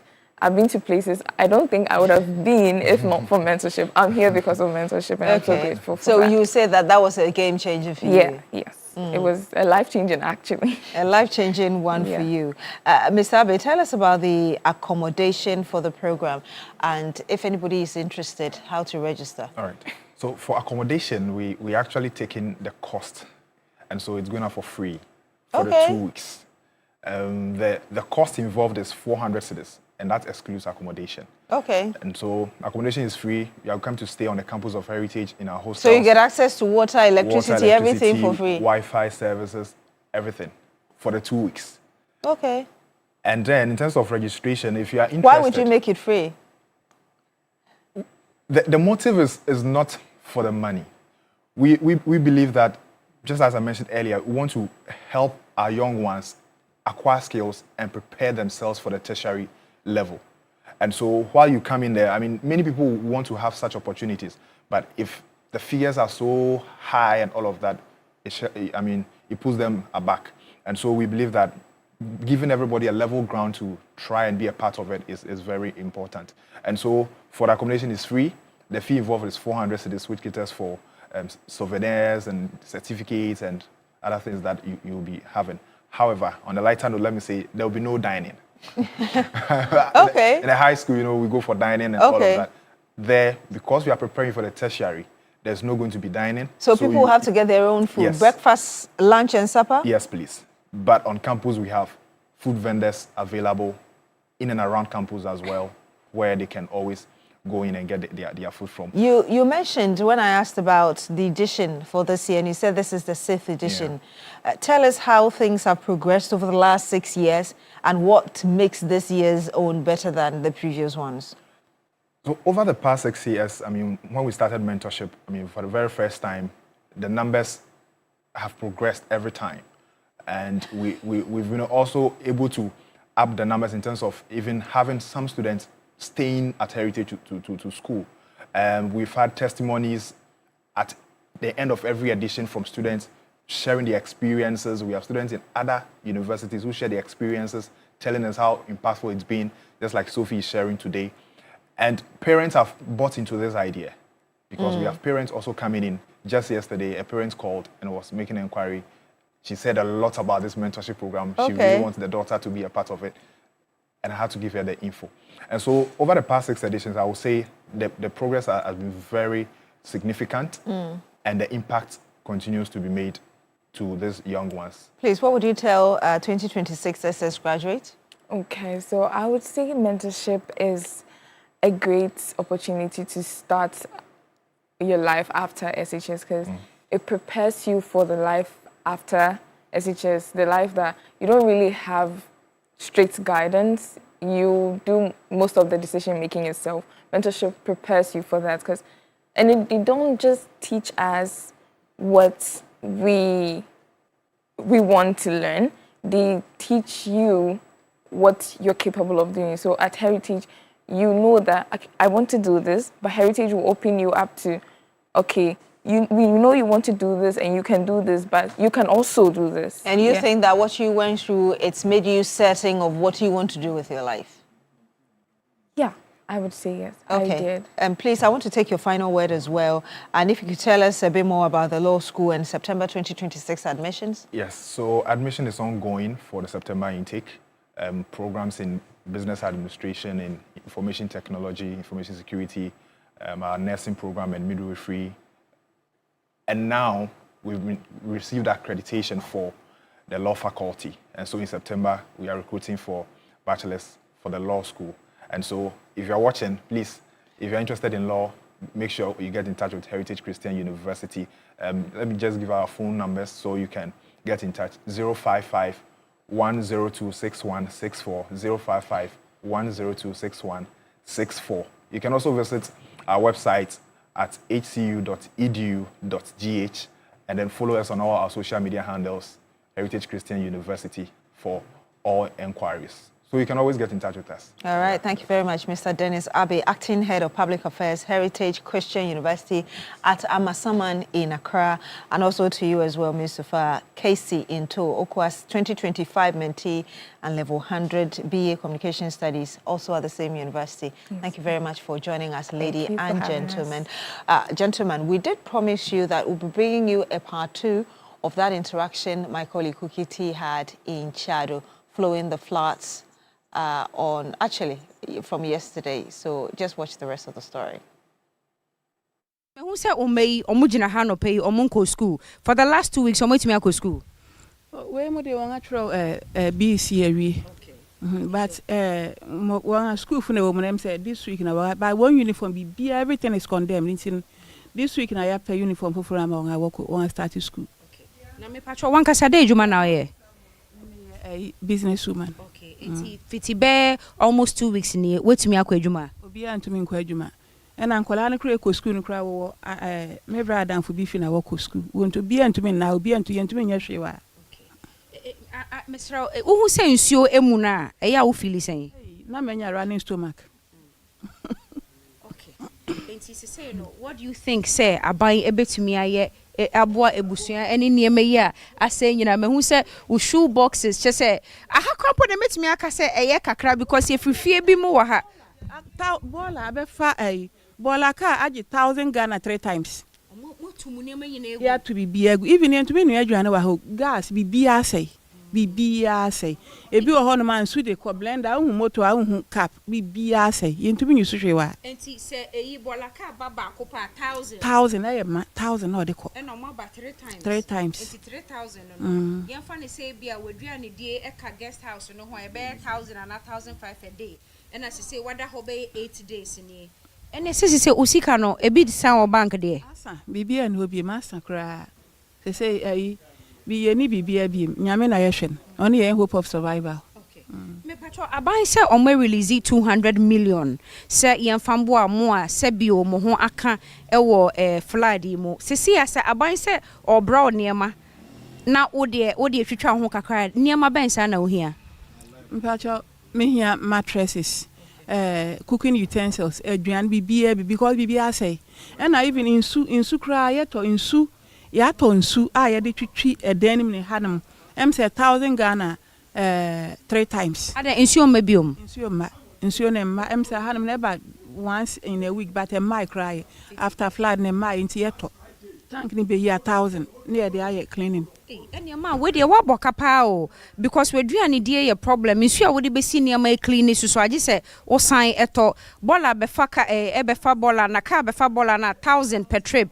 Wababa 3 times. Me ready away and near my assay wahana and then omuba sign abba. And come to me, I've seen that some of your books are also destroyed. Come and let's have a conversation. So I can tell that all your books are destroyed right now. And okay, let's take a tour inside the room and see exactly what has happened here. Can I open? Please open for me. Oh, okay. I can now understand exactly what you're talking about. Almost everything in this living room is gone. Come to me. Ma, and Patra didn't require a debium. No, Woody. Auntie Josephine, describe to me first na flood na enyamba na mi raho mu ha na sen na hati den na me hu ha.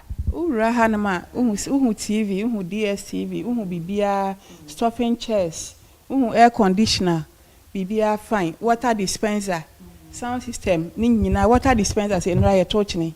Bibia binyadwuma bibia anyadwuma, DSTV bibia anyadwuma. Even electrician na oba check a socket and say to me test we ono kra no.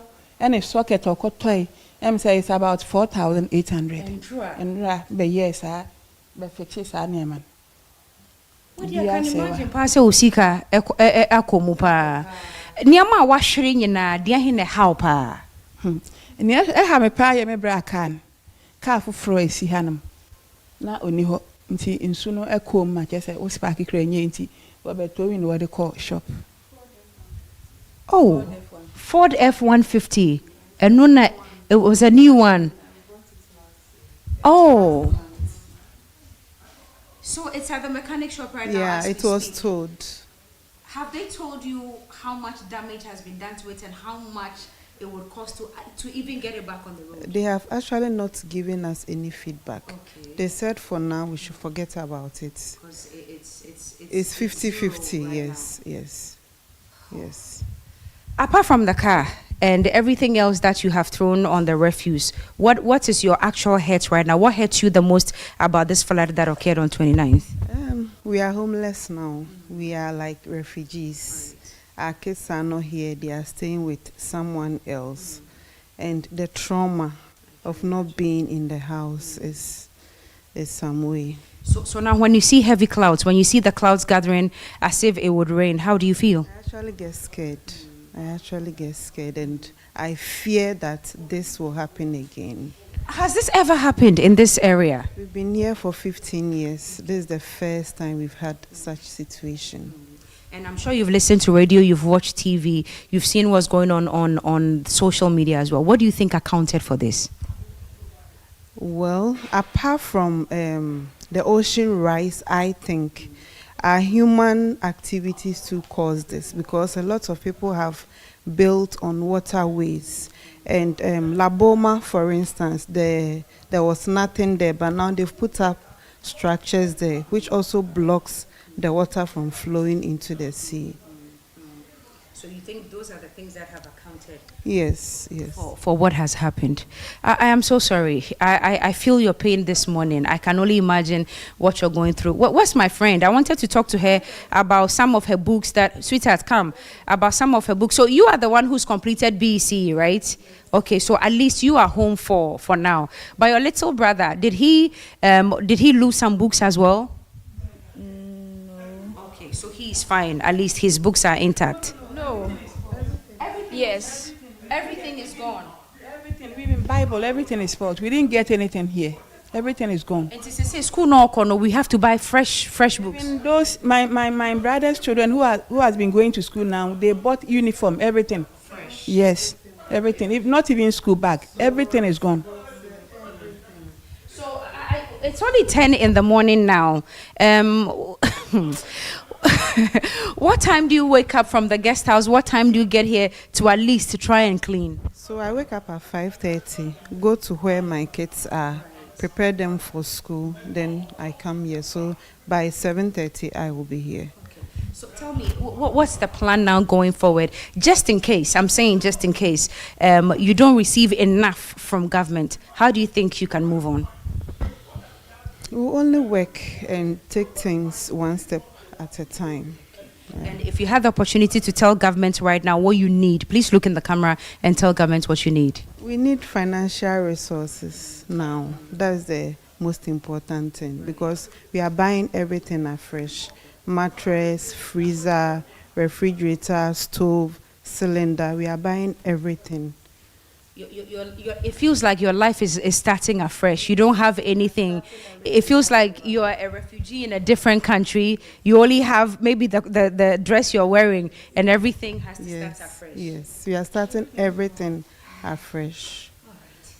Thank you for speaking to us. TV gets results, and we believe that the 200 million that has been released for people like you who have been affected, you get your fair share of it, and life will continue again. In a few months, I'm sure we'll come back again to touch base with you and see how you're faring after the floods. Thank you very much thank you for speaking to us. My best friend, take care, okay, and all the best.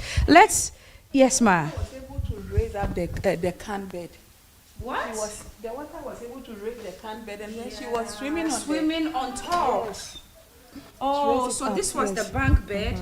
But of course, water has a lot of volume, so everything else will be very, very light. So it carried this, and you were floating atop. Were you not scared?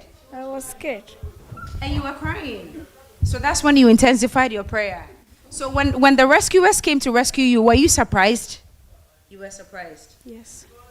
Thank God you are alive. Thank God for your life and your little brother's life as well. So I can imagine how. So did the door lock or the door was open? The door was open. Okay.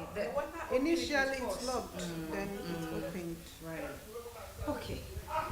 Thank you.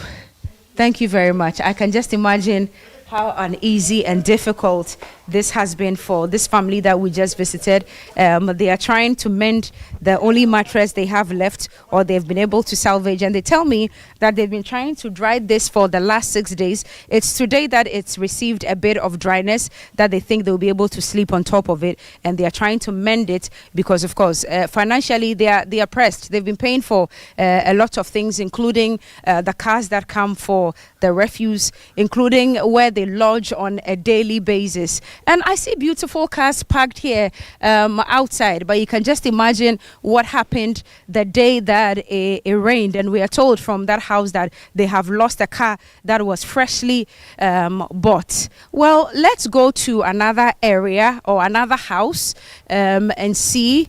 Okay, this one I think is locked at the moment. This one is also locked. I see a few women gathered outside, which naturally tells me that they may want to have a conversation with me and also tell me the level of devastation. So you can see a lot of refuse and dirt, yes, and a lot of debris from the flood waters also in in this area. It's actually outside here at the gate. But Mamimbra na menemo embo nkomo kakra. Good morning, good morning. Miami hu we esemeni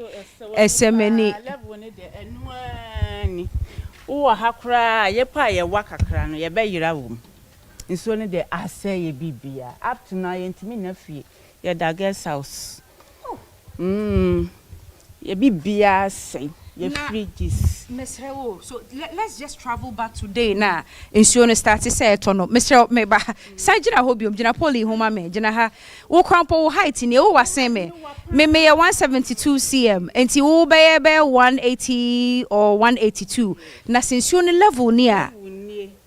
They know now. Na ye were dem man who say, Precopa boom. I didn't but na and so the toa.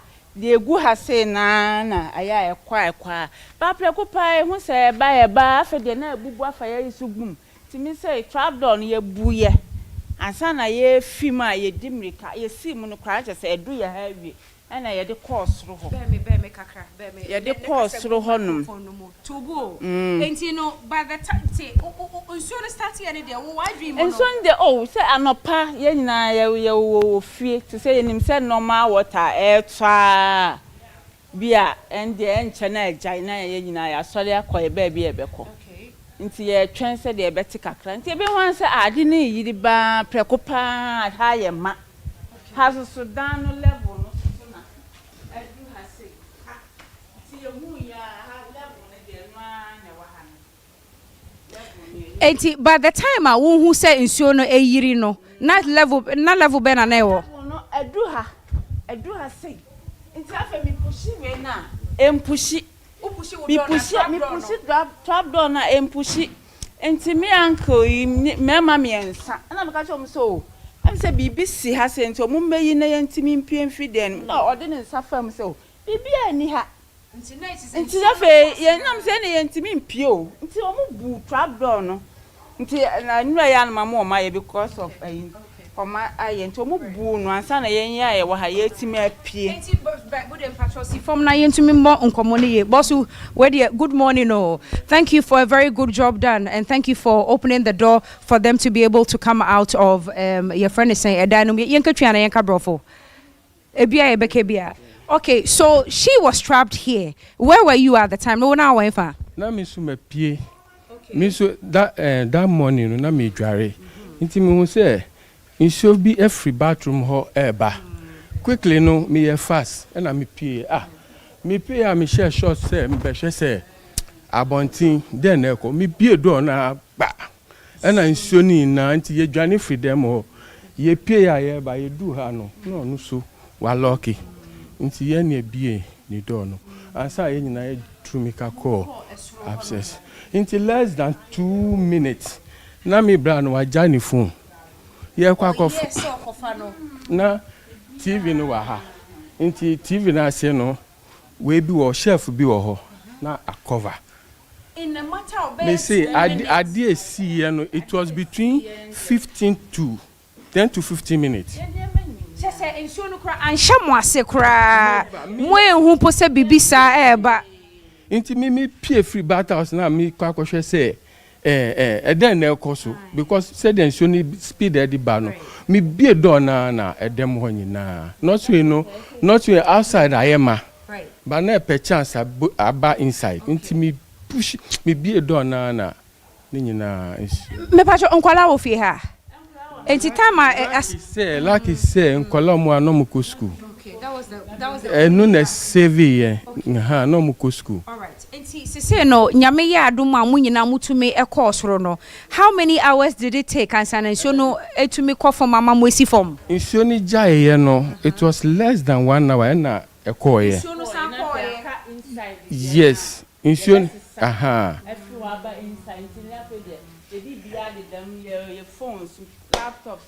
Me say, call me wardrobe level. Everything. I lost everything. Everything. Yes. Me who said more hata nkwala nti mo books ni a mo di ko school. Nkwala books o mo di ko school. Mo try her say e betumi adry na ba dodo na no mato atwene. Wafa yenko wo dem na mehwe the level of devastation to enti wo so bola besesa wo ne nyina na bola sesa nema oji 1000 cedis it's okay bathroom it's gari no na nso ni ba quickly no be na ha na paper me ho me ra inside cover shorts me share ye no me bie door we oh, I had your highest sum kakra no. Menye sure say na more light aba. Yeah, my light off since yesterday. Any level ni. Nti TV no dey. Me fa me sanka fridge no so and the na swingi. I can imagine. So the TV going because I can see the level of the water right here. So the TV is gone. Oh wow, this is the bedroom. Everything in the bedroom. Okay, I see your wardrobe as well. In no kra ama wood no aperture. Camera na ba hono. The camera will take a look at exactly what has happened. The level of devastation in this area is indescribable, and you can only imagine how the folks here have been trying to grapple with the situation here. Very heartbreaking scenes, and I don't even know how these people are ever going to recover from this, because beyond recovering physically, the trauma that it leaves you with is also another thing altogether. Yes.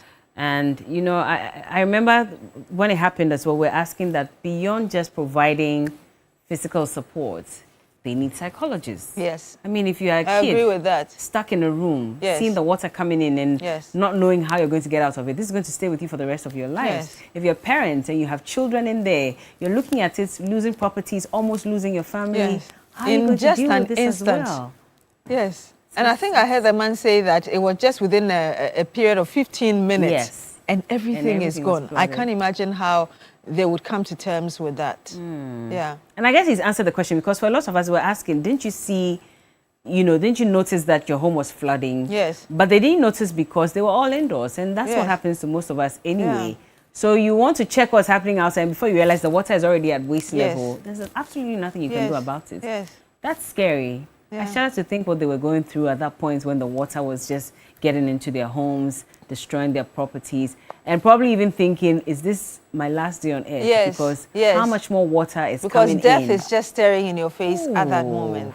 Yes. I'm so sorry that all of you had to go through this. That's why when Solomon was saying I was praying, against the rains, I'm thinking of the people who also need the rains for their businesses, for their farms, but I'm also at the same time thinking of those whose homes would be flooded, who would lose properties, and beyond that, those who may die as a result. But well, let's hope that the measures we are putting in place will prevent another massive one next year. Leslie, today is his birthday, but he was just all quiet. You know Leslie? Yes, he's just here. Oh, okay. I've seen him today like 3 times already. Leslie, happy birthday, darling. Yeah, he was just quiet. He didn't say anything. Happy birthday to you, Leslie. Sally, a.k.a. Oh, Sally as well. Our own Sally. Yes. Hey, Sally, this your photo is really banging, eh? And yeah, easy. Hey, Sally on show. Star girl and a.k.a. Nocturnal. All right, that's it, actually. So happy birthday, guys. And to everyone else, happy birthday to you. Let me say shout out to my designer, Yatel, as well as usual. Always make me look fabulous. Hello. Yes, shout out to Aisha as well. Hair Affairs by Aisha. I love you too. Thank you very much, Pamoni in East Legon, for my costume as well today. Always. On that note, Yapon. Annie. I will see you next week. She will see you tomorrow.